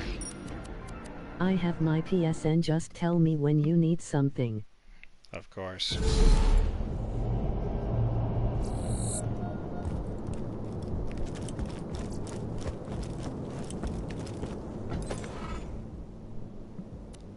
Oh boy. Appreciated, sugar. Now, I wonder if Ham Hock's still interested in mixing a few baseball like what you see? You didn't finish your line, but that's fine. It's time for the other gladiators to get scared, sugar. Scared of you. I stole some of the wanted posters printed about you vault hunters. Plaster them around the arena so the other gladiators know exactly what you're capable of. But where's my poster? I'm just kidding, of course. Alright, let's go deliver this to Tiny Tina, and then I'll end this episode here.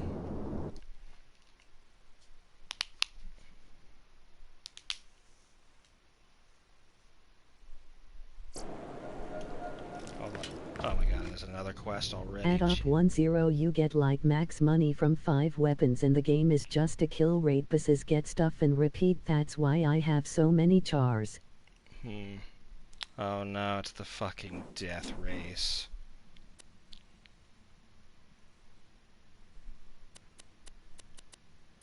Oh crap, this isn't good. That's right, I remember the death races now.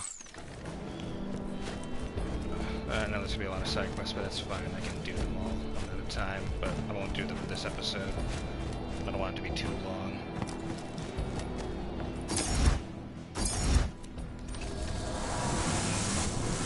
First 2 playthroughs are so much fun, more fun, you can just fool around.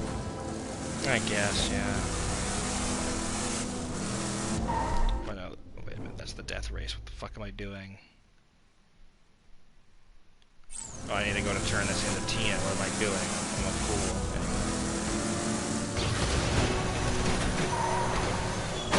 Anyway. Whoops. Alright.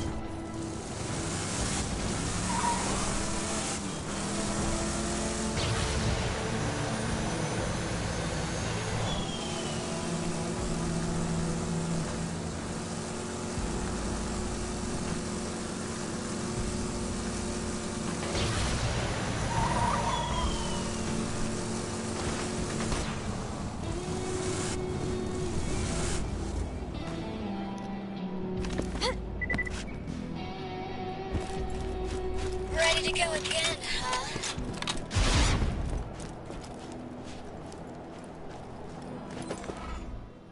Sully was my third favorite murderer. You know who my number one is? It's you! Oh, how sweet, I'm gonna throw up. I just bought a puppy! His name is Enrique, and he is as adorable as a mother humper. Do me a favor and take him for a walk, would you? It'll help with your training and give Enrique some exercise. I'll mark his location on your echo thingy. Alright then. I don't understand how the humor turned out so bad in BL3, though the Fight for Sanctuary DLC was actually good humor-wise. Yeah, I mean, it wasn't Anthony Birch who wrote it, of course, but I mean, hey, at least that understood what the humor was. But then again, that was also because there was an entirely new team that was trying to do something completely new, but unlike Anthony, who actually did his research about the first game before he did the sequel, I think that's what the Borderlands 3 lacked, was the actual, I don't know, it's just a hassle. I don't know. I just don't like the writing. I hate bad writing in anything. And yeah, it was not the best. I mean, yeah, it had moments where it was good enough, but I don't know. It just wasn't. It just didn't feel right.